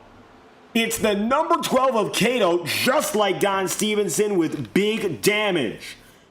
That is a dream come true for Ryan Bean. That just sends the nightmare into overdrive for the number 12. So is Ross Cato involved in this one? Does it start on his own? Or does it start with someone else?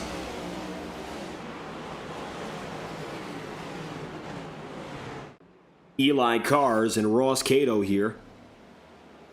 Side by side, and yeah, Cato gets loose. Nobody else who made contact there, and he goes up the track, collects that damage from Kyle Cooper, and the caution is out. Harsh hits, all things considered.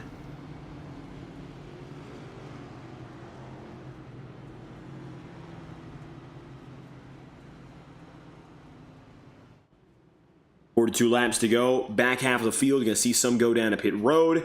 And it looks like, for the most part anyway, we're going to have about 20-some drivers staying out on the racetrack. 23 on the lead lap. And about 16 of which will remain on the racing circuit. Ethan Lane, your leader. Potter in second. Nate Campbell in third. Blake Cannon is in fourth. That's the 1, 2, 3, 4 down the alley. 41 laps to go. We will restart with only 39 as Lane is your advantageous driver.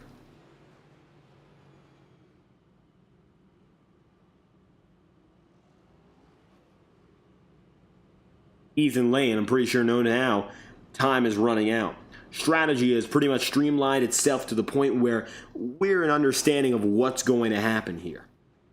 Everyone's going to try to take this set of rubber all the way to the very end.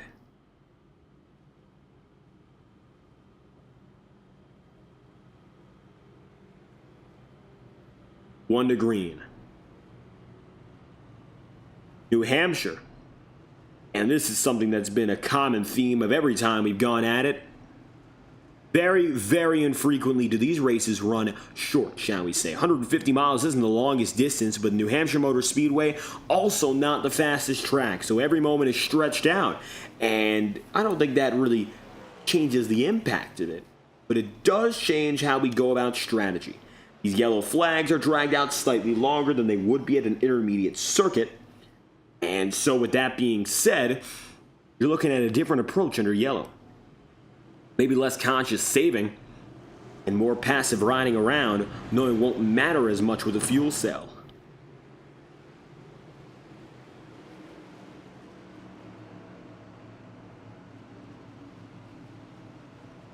"39 laps to go. Pace car is in. Ethan Lane is ready to get things started again. He's got the rookie and Campbell behind him, and it's an accordion stack up. Oh, it's Nolan Potter again. As Sam Nieto and company come up, Potter is destroyed here with Ryan Bean. The only playoff contender to avoid it is the 2. The yellow flag is out. And again, an immediate caution. Watch this. Casey Shue, Ryan Bean, Nick Tarbuck, Blake Cannon, Randy Fiash, Eli Cars, all at once. Horrible hits. And it starts with the second incident for Nolan Potter. He was able to miraculously get out of the first. Nope, Nate Campbell also hit as well. And Blake Cannon T-bones a 34. Oh, horrible. Potter's hit everywhere. Luckily, not at speed. Regardless, that's going to hit and hurt all at once. Ethan Lane is your leader. He was one of the very few to get out of it. And even though there's a little bit of contact there for Campbell, it's not game over. And he will be able to continue on. 38 laps to go, coming to 37.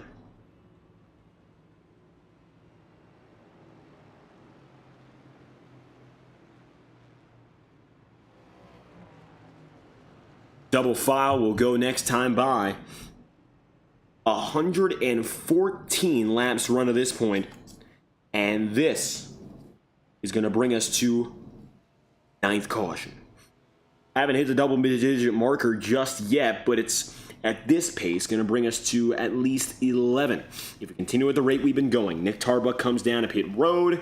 So as he drops in, Ethan Lane maintains for 3rd, Nate Campbell 2nd, Brian Yazik 3rd. The rookies are on the rise, and Alex Kim, perhaps the newest of which, now finds himself in 4th.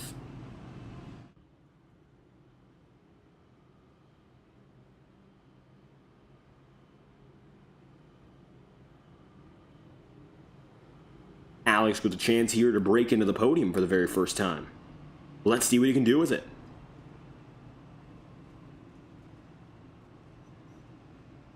Alex opts to take that outside of the piers. And Ethan Lane is your control car. There's Sam Nieto waving himself around and getting back with the lead lappers. Sam being your final driver to enter the playoffs. And in doing so, it comes in large part thanks to a swap made after our regular season finale. So championship points did change up as Sam Nieto, of course, Nieto entered the picture. It was Brad Patton who had the spot he was placed in, but Brad Patton, by his own discretion, resigning from the playoff picture. However, for a good reason. He and his wife expecting their first child in the coming weeks, so Patton not going to run the risk of racing in the championship fight full on, and instead, Nieto, the next driver out, has taken that spot.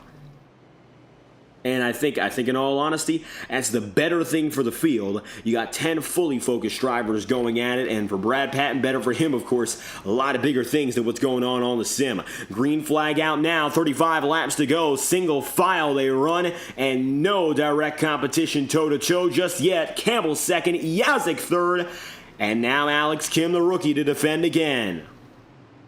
The caution is out. The 10th time. And the troubles have only grown tonight. As we got another issue, everyone coming together again. There's Campbell here. And another big problem, of course. Cautions breeding cautions.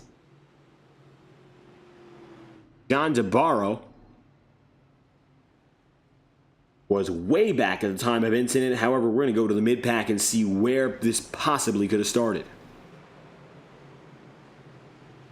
Little bit of smoke up ahead, but it didn't look to be anything particularly serious on Nolan Potter. Take a look from the restart here. Ethan Lane, Nate Campbell, Yazik and company, a little bit of shunting, pushing, backing, and forthing, but it wasn't anything serious, at least to start.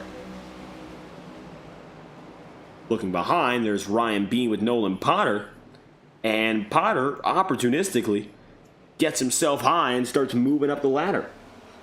Nothing all too wrong with that. Oh, it's John DeBarro, though.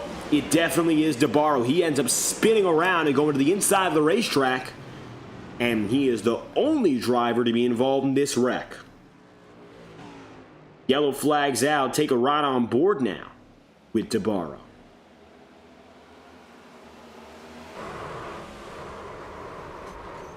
And unfortunately, he's going to do more than kiss the wall there. Caution's out, 33 laps to go as DeBarro spins around. He'll come down to pit road, as is Ross Cato, Don Stevenson, Ryan Bean, Josh Gallagher, and Casey Shue. All those who are getting some extra service. Nick Tarbuck back on the way to collect himself with leader lane as we go green with 31 to go for restart number 10.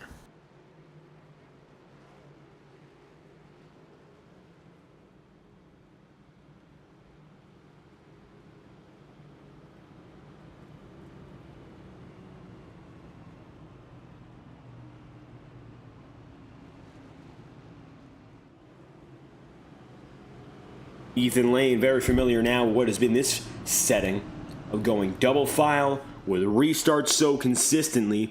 And unfortunately, the second half of this race has been as dominated by this conflict of consistent green flag driving as the beginning.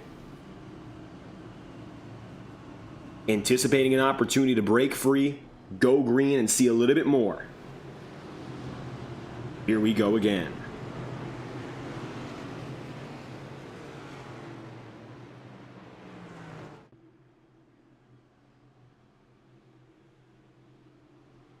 Pace car away, Campbell on the outside. Let's see now if he can hold a candle to Ethan Lane. Well, the answer is quickly shown to us. Nobody's got Lane on these restarts. Green flags out again. Yazik is now looking for second. Campbell can't quite keep it together to go and fight for P1.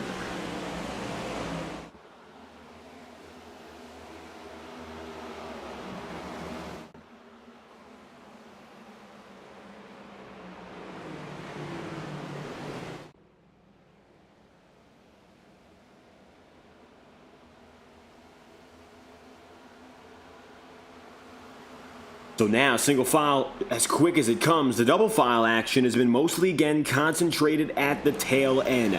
That's where we've seen the problems for the majority of the night. The leaders have been able to hold a pretty wheel, at least besides some exceptions like Nolan Potter getting involved in that wreck. But when you're back here, it is every man for himself. And look at that, 3 wide, and it might just be 4 if Cannon doesn't get away. 3 again with Jacob Fife. John DeBarro, oh, it's contact with Kyle Cooper. And the yellow flag is out again. Kyle Cooper spun. Take a look.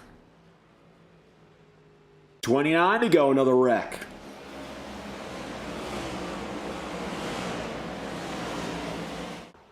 Dropping down to the inside and spun back.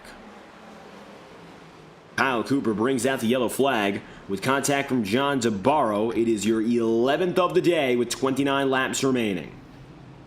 John DeBarro now getting back up to Nick Tarbuck here. Lane still your leader.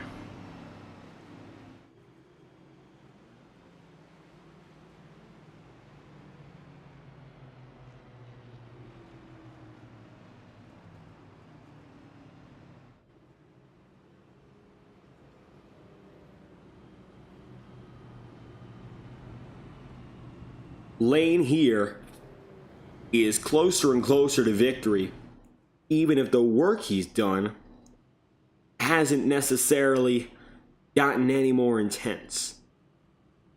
In large part, the job's being done for him with these yellow flags.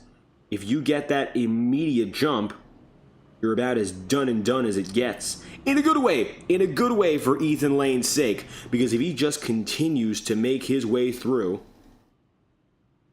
and just gets the jump off, gets the yellow flag, continues the cycle, he will most likely hold on and keep leading, giving way to a victory. That's something that Lane has done before in high-level competition, Road to Pro, last year, going at it, and that was, of course, in Milwaukee, which was another mile circuit, the Milwaukee Mile. He was able to lead the second half of a race in its entirety without going more than 10 laps under green on old tire. The tire for Lane isn't even a problem. He has the optimal setup when it comes to the system he's working at.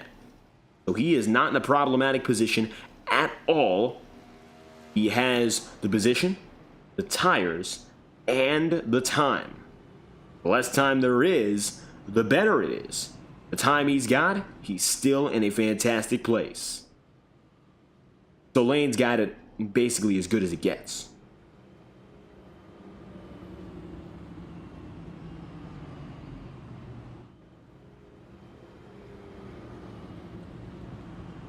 One lap to green this time by to make it 25 laps remaining.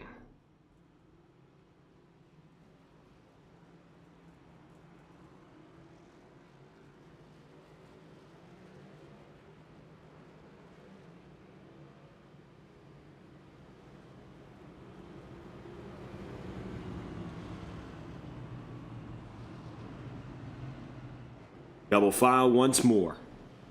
So we've now passed that double-digit marker.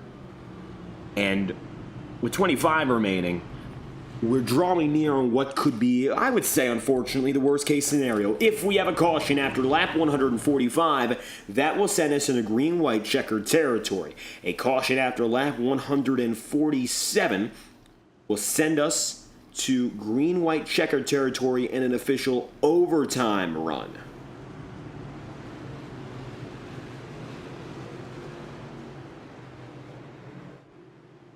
Lane and Campbell, same duo that's done it again and again to this point. Field goes green. Lane's got the jump. Alex Kim, the rookie, is due to follow for the first time in his career. Alex running right behind the six. Back on the way with 25 laps remaining.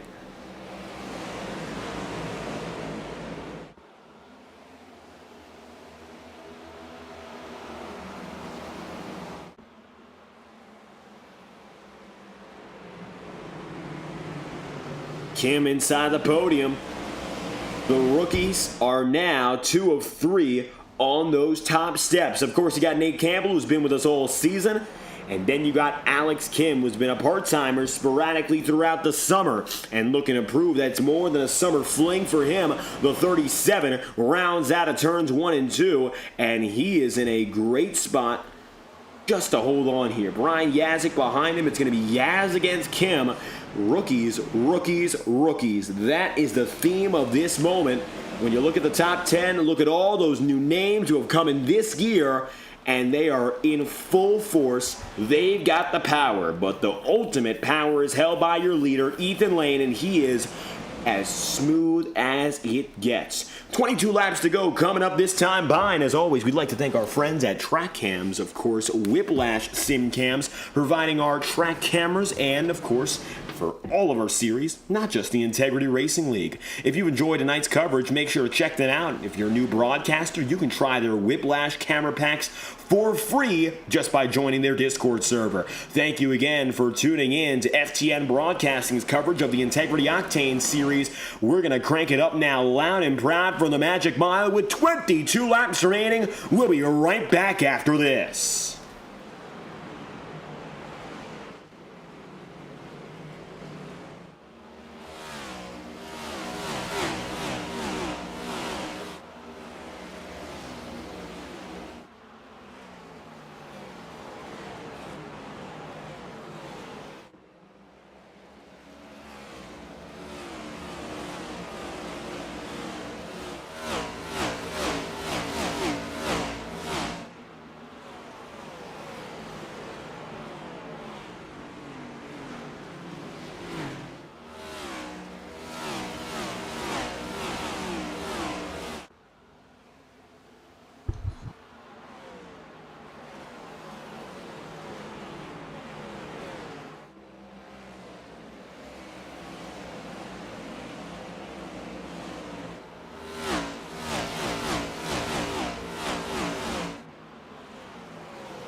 "17 laps remaining. Ethan Lane, he has been bringing on the heat all night long."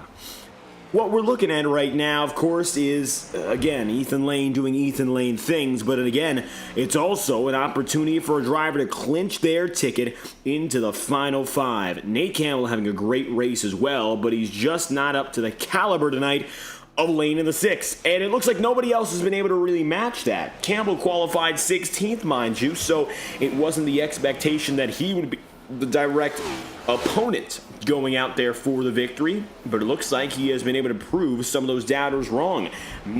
9 wins on the calendar for Ethan Lane with 10 poles. Ethan would be able to pull away with his 10th win tonight and match the second highest ever total for one driver in a season, set by champion Michael Laraya last year. Even if Lane isn't able to match it from his previous efforts, Ethan's record-setting 14-win season last year still stands on top. Yellow flag's out again, 14 laps to go. And another problem for those at the tail end of the field. Let's take a look now and see what just happened, as Lane was cruising away there, but it looks like all good things will come to an end, and that being one of them. Taking a look the better part of a half lap back, and watching as we take a look up above. Oh, big contact with Trenton O'Cannon and Jacob Fife. Wow, that is nasty. And it was a up and down wreck for all those involved. Take a look with Blake Cannon. It starts with a hit from Alex Kim, up the track, slammed by Shrintnell, hit by Fife, and then bruising John DeBarro, and also Woody Mahan.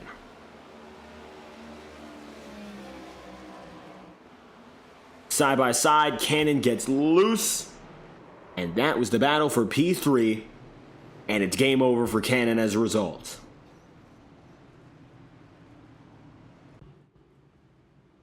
Cannon down to pit road. He'll be out of the picture in the front running, while Ethan Lane will see just over 10 laps to go when we go green again.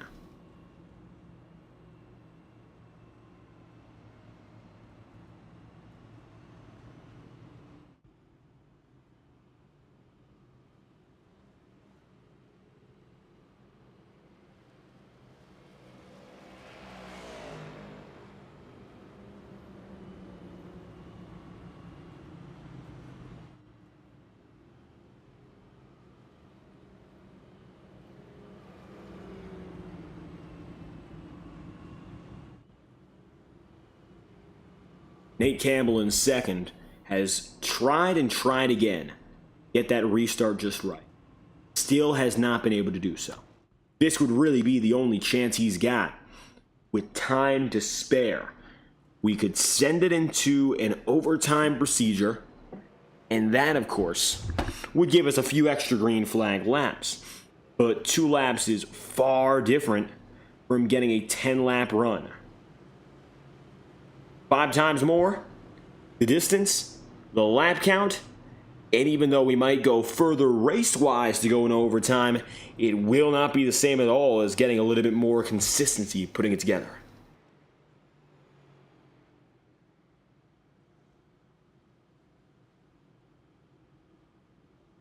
"11 laps to go. Still led by Ethan Lane, Nate Campbell, and Alex Kim. Kim is on the verge of a first career podium. And this Ford Mustang, the Molson machine, has not backed down. Talk about resilience. Alex Kim qualifying 13th was not a factor in the opening half. And he's got himself now where he needs to be, the podium places. Can he go for 2 more? Can Nate Campbell go for 1 more? Wow, Ethan Lane again, he does it. More than a car length and a half.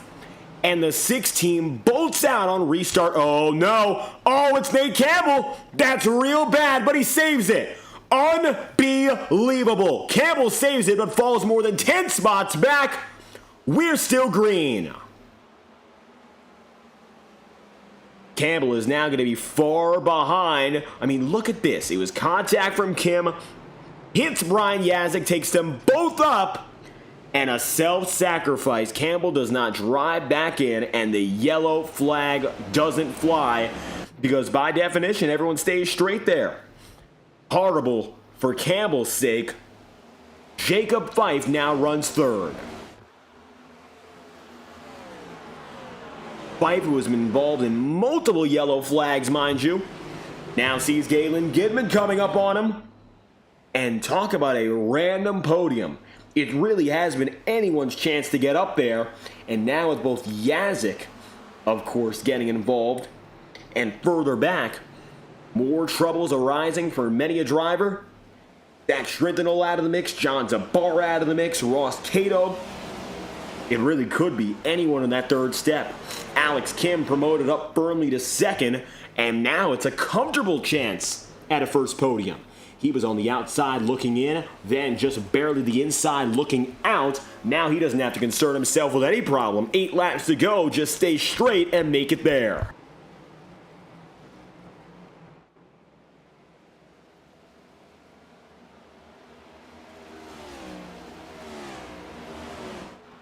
Oh, contact Bobby Keith. That's going to be yellow flag number 13, and the 92 is involved. 8 laps to go. Watch what happened to Bobby Keith. And Bobby was up on the top of the track with Nate Campbell there. Sam Nieto slides, Campbell hits, Eli Carr's involved, and dropping to the bottom. 7 laps to go, and it looks like we'll keep on going despite that hit, and so the yellow flag will not fly. Call on the field is to keep it moving. Ethan Lane seeing that signal, and he is still at it. 6 laps to go. Brian Yazik side by side with Don Stevenson, A little bit of smoke billowing once again, and you can see a little bit more of that tire lockup. Drivers aggressively moving themselves to the inside, just trying to get the best groove they can. It hasn't done all too much, though. I will say that much. They haven't been able to get primarily what they wanted out of diving in hard. Ross Cato getting on Brian Yazik here. This is going to be for 10th place again. Yaz was in the mix. He and Nate Campbell got shot out. Yazik maintained a top 10 placement as he skated up high, but he didn't drift. Double file. Not going to be the case. Double wide. Cato and Yazik. Yes, Don Stevenson now just ahead. Unbelievable that Stevenson and Cato have even had tolerable races. I mean, they've been in so much trouble. Both of them have been involved in car turning full rotation yellows on their own, not even with each other. And they're here. I am impressed, but I am also shocked. And maybe my shock isn't even directed at them. Perhaps it is directed instead at the field, because we've had so many opportunities for second chances that Stevenson and Cato, who've had their cars ripped apart with no fast repairs available, have had enough time to put it back together. Advantage Stevenson with 3 laps to go. Don is going to be able to hang on for a top 10 at this rate. I mean, that is remarkable. Galen Gidman getting by Jacob Fife for what could be a first career podium. Not if Nick Tarbuck has his way. Tarbuck to the inside. Here comes the 4. And a Cinderella story for all of 1 lap. Gets put right back into his place. Gidman going to try to fight it on the high side. 2 laps to go. Can Gidman recover? Can he redeem himself? Take that spot back quick. Looks like now, no dice. Nick Tarbuck gets back up into 3rd. Gidman lies back again. Nothing can come of it now for Gidman unless he lunges it deep.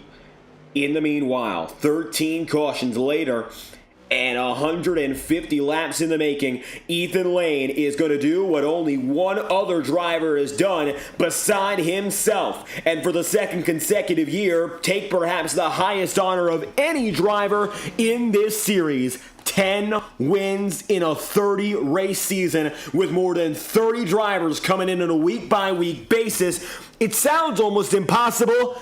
Ethan Lane has now done it twice. Win number 10 in 2025. Lane wins from New Hampshire. It's his 10th win to accompany 10 poles on the season. Ethan Lane. There is no stopping the number 6. Alex Kim. First career podium finish. Nick Tarbuck steals a Cinderella story and takes Galen Gidman off the top 3 in your final 3 laps. Ethan Lane does Ethan Lane things, I'll tell you this much. No doubt about it. It's as familiar an outcome as it gets. Lane a winner again from New Hampshire.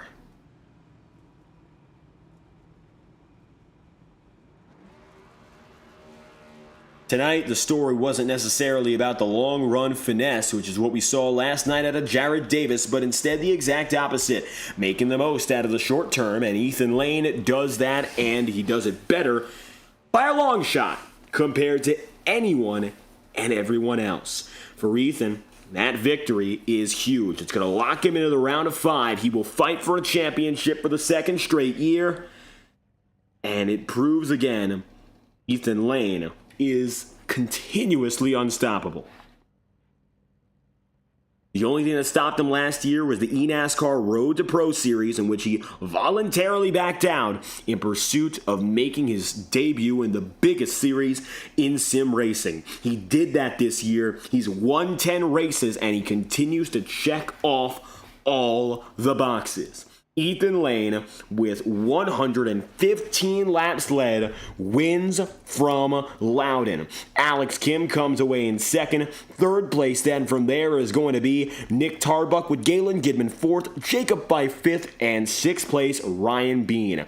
P7 on the day is going to be Don Stevenson with eighth and Matt Sizzler, ninth and Nolan Potter, and Ross Cato P10. 11th place, just a little bit further on behind, Woody Mahan.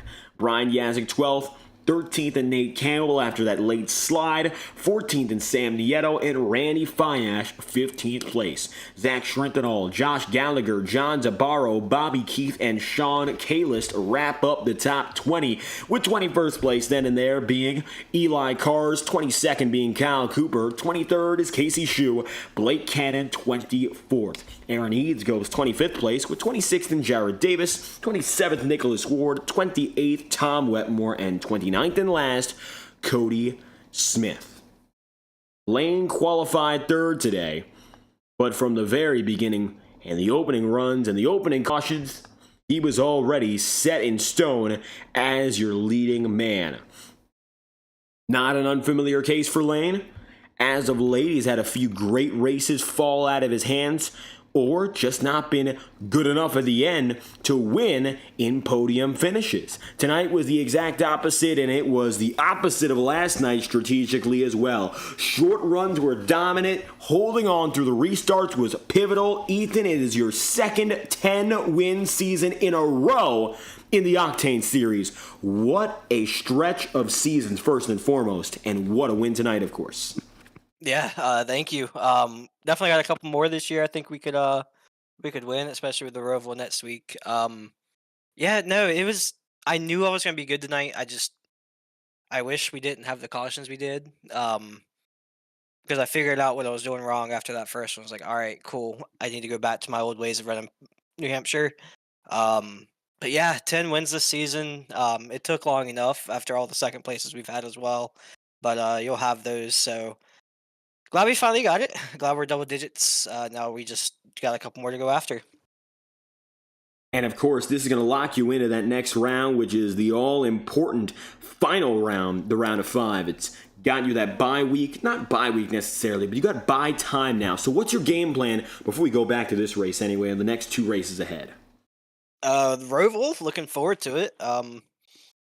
Love that racetrack. Hopefully it's a new version. It's gonna be interesting. If not, we'll do what we always do with the old version. Hopefully we can go out and get another win and pick up win number 11. But yeah, no, it's just it's the thought now that okay, cool, we're locked in. It was just like round 1, locked in race 1 to the next round, and now we just focus on the final 3 races and hopefully come out a champion.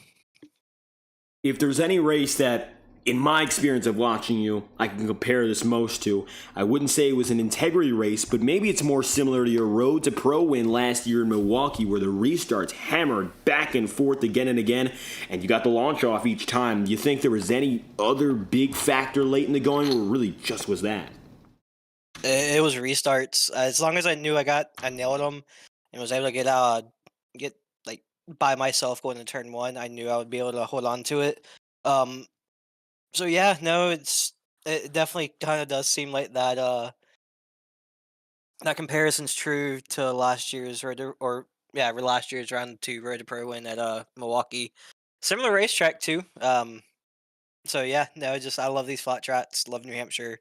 And starting to really, really love this race car. Coming to the stride, of course, when it matters most. Biggest, most important round coming up next. Road course racing in the mix as well. And you mentioned Charlotte Roval, one to look out for. Until we head back to the twists and turns and a little bit more oval racing all the same. Any final comments you'd like to leave us with, Ethan? Just kind of wish it was better tonight. We've shown that we can do better in the series. We just have to keep level-headed, even though we're getting closer in the season. Everyone does want to win, but yeah, hopefully we can have green flag race in the next 5 races. Thank you for you putting on these broadcasts every week. All the guys over at Integrity who put the league on, and then yeah, just finally glad we're able to put decent races together. A first and a second, or first and a third last round, plus the 11th at Daytona, and now another win. So look forward to getting more. 10 wins and counting. That's the declaration tonight from Ethan Lane after hitting the double-digit mark for the second year in a row here at New Hampshire. Thank you for your time. Thank you. With Lane on his way, this is an exciting moment. Ethan is so used to the success. I mean, there really is no one else who's found this degree so consistently, year after year. But it's always nice and it's always exciting to bring it from a completely different perspective, and a fresh one at that, with a first-time podium sitter in the form of the number 37. We're going to welcome him into the broadcast booth for the first time. This is when we are excited for. No doubt about it. Alex Kim, first time in the podium. Of course, second place. A great race for this team. You came onto the scene during the summer months, and you've proven quickly you are the real deal. Yeah, that was interesting, to be honest. There's a lot of cautions. I'm just glad to keep the car clean for the most part. I don't know what happened with me and Cannon at the end there. I think we door banged and some neck code took care of the rest. But yeah, I'm glad to keep the car clean and move on to the next race. And tonight you qualified in the mid-pack, so you didn't start yourself up in front to begin with. However, quickly making use and getting up into the upper pack, and when you got there, you stayed there. Before the yellow flags really took hold, was there anything in the strategy you had as a priority? To be honest, not really. I was just trying to go through the race like as usual, see what happens, because I'm new to this, right? And yeah, I was just trying to see what happens with people in front of me. We got that stack up late in the race that brought me to like fifth, and then we picked off 2 spots, I think, like while the cautions started coming out. Yeah.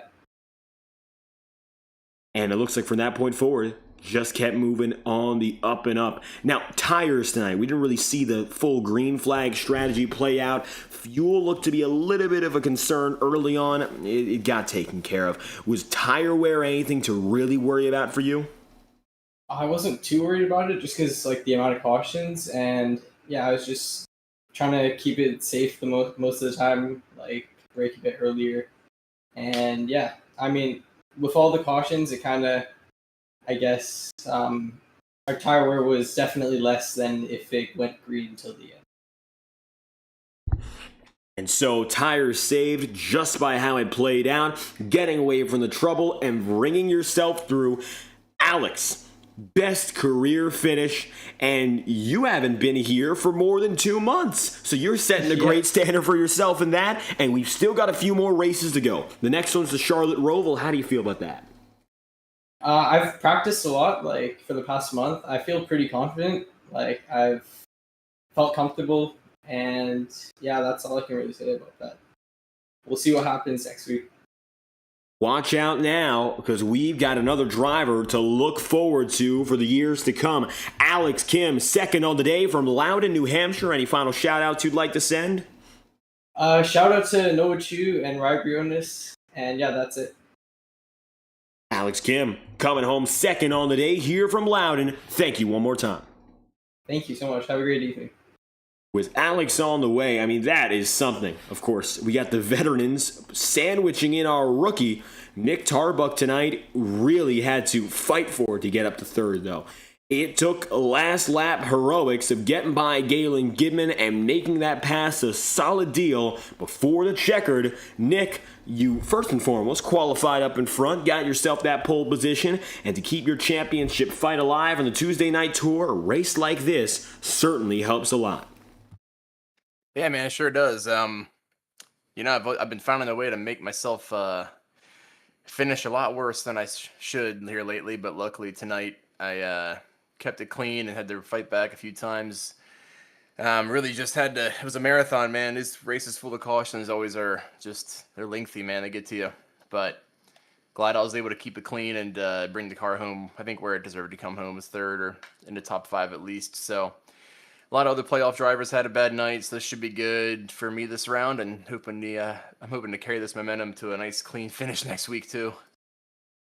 And first and foremost here, qualifying as good as it gets. And how much do you think that set the tone tonight of keeping you up in front? We had a lot of yellow flags. Track position seemed to be king. You think it was important just in particular to be in the pole position, or would you have found your way up there regardless? No, it was good to be in the pole position, if anything, so I could follow Ethan and Blake there a little bit and learn, because I would not have picked up the line that I picked up later on if I didn't have those guys in front of me. So getting up there gets you up there with the really good guys, and you can pick up a few things which helps you across the entire race. And those lessons I learned helped me when I got shipped a few times, or when I had to pit and had old tires or whatnot. Yeah, I think being up there helped maybe not set the tone for how fast or where I should have finished, but at least helped me get up there with the good guys who I could learn from. Just like that, round of 10 is on here, and we're going to have a completely different track type right up next. From the ovals, we go to the road courses. It's the Charlotte Roval. It's a chaotic track, and it has been on the schedule now for several years. It's almost a wild card without being a super speedway race. So what are the hopes or the game plan for the number 4 team? Yeah, I'm hoping to get out there with the top, maybe a top 7 would be good, maybe even a top 5. I mean, the road courses I'm either pretty hit or miss on, so I'm decent, but I'm definitely not up there with like Ethan or some of the guys that show up for road courses. So if I can keep maybe a top 7 finish, I think I'll be sitting pretty. And plus, with no cautions and a way more spread out field, it's going to be mostly just dependent on. There's less of a wild card factor, less of like, oh man, I'm going to get wrecked by this guy or that guy. It's more like just your skill versus the track, which is always a good thing to have in the playoffs. Helps keep it calm. So I'm just hoping to get out of there with a decent finish. Top 5 would be nice. And then I'm not sure what's after that. Martinsville, I think, but gonna hopefully just get a nice race next week to prepare for that. Coming into this second round, 3 points above the cut line, third place definitely does you favors, Nick. Any final shout-outs you'd like to send? The floor is yours. Yeah, well, I want to thank you for, man, it's been a while since I've done this. Jeez, I want to thank you for broadcasting as always. I want to thank the admins for putting on a good race. I know it was a little bit crazy there, but, do what you got to do. I want to thank everybody who tuned in. I want to thank Mom, Dad, my wife, the boys back home. And I think I got that right. I think that's all I usually say. I think you got it all covered. With that said, maybe a second chance with another podium next week. Setting the tone well tonight. Third place from Loudon. Thank you again, Nick. Thanks, man. Have a good one. And so you've heard from your third place driver. That was the number 4 of Nick Tarbuck. Second place, the first time podium sitter in Alex Kim. The 10-time race winner goes P1. That's Ethan Lane. He has done it again. And so it begins your second round of the playoffs here. And we went over it. We got our next race at a road course venue. That is the Charlotte Roval next Tuesday night. Until that point, however, our next broadcast will be on Thursday night with the Highline Racing League as the ASC Royal Building Products Premier Series continues its quest onto their championship chase. That'll be their 5th race of the season, of course, and it's going to be a thriller as we go back to the mile and a halves and keeping things conventional after some wild races, including one at Indianapolis last Thursday. Keep in touch with the Ignite Series on Monday and Tuesday nights at 9 p.m. Eastern, as always, the same place, FTN Broadcasting for coverage. Until we see you again, I've been your host, David Kreutz, commentating and producing. If you enjoyed, leave a like on the stream and subscribe to the channel. Your support is always thoroughly appreciated. Congratulations to Ethan Lane for his 10th win of the season. We hope to see you back next week at the Charlotte Roval. Until then, have a fantastic night.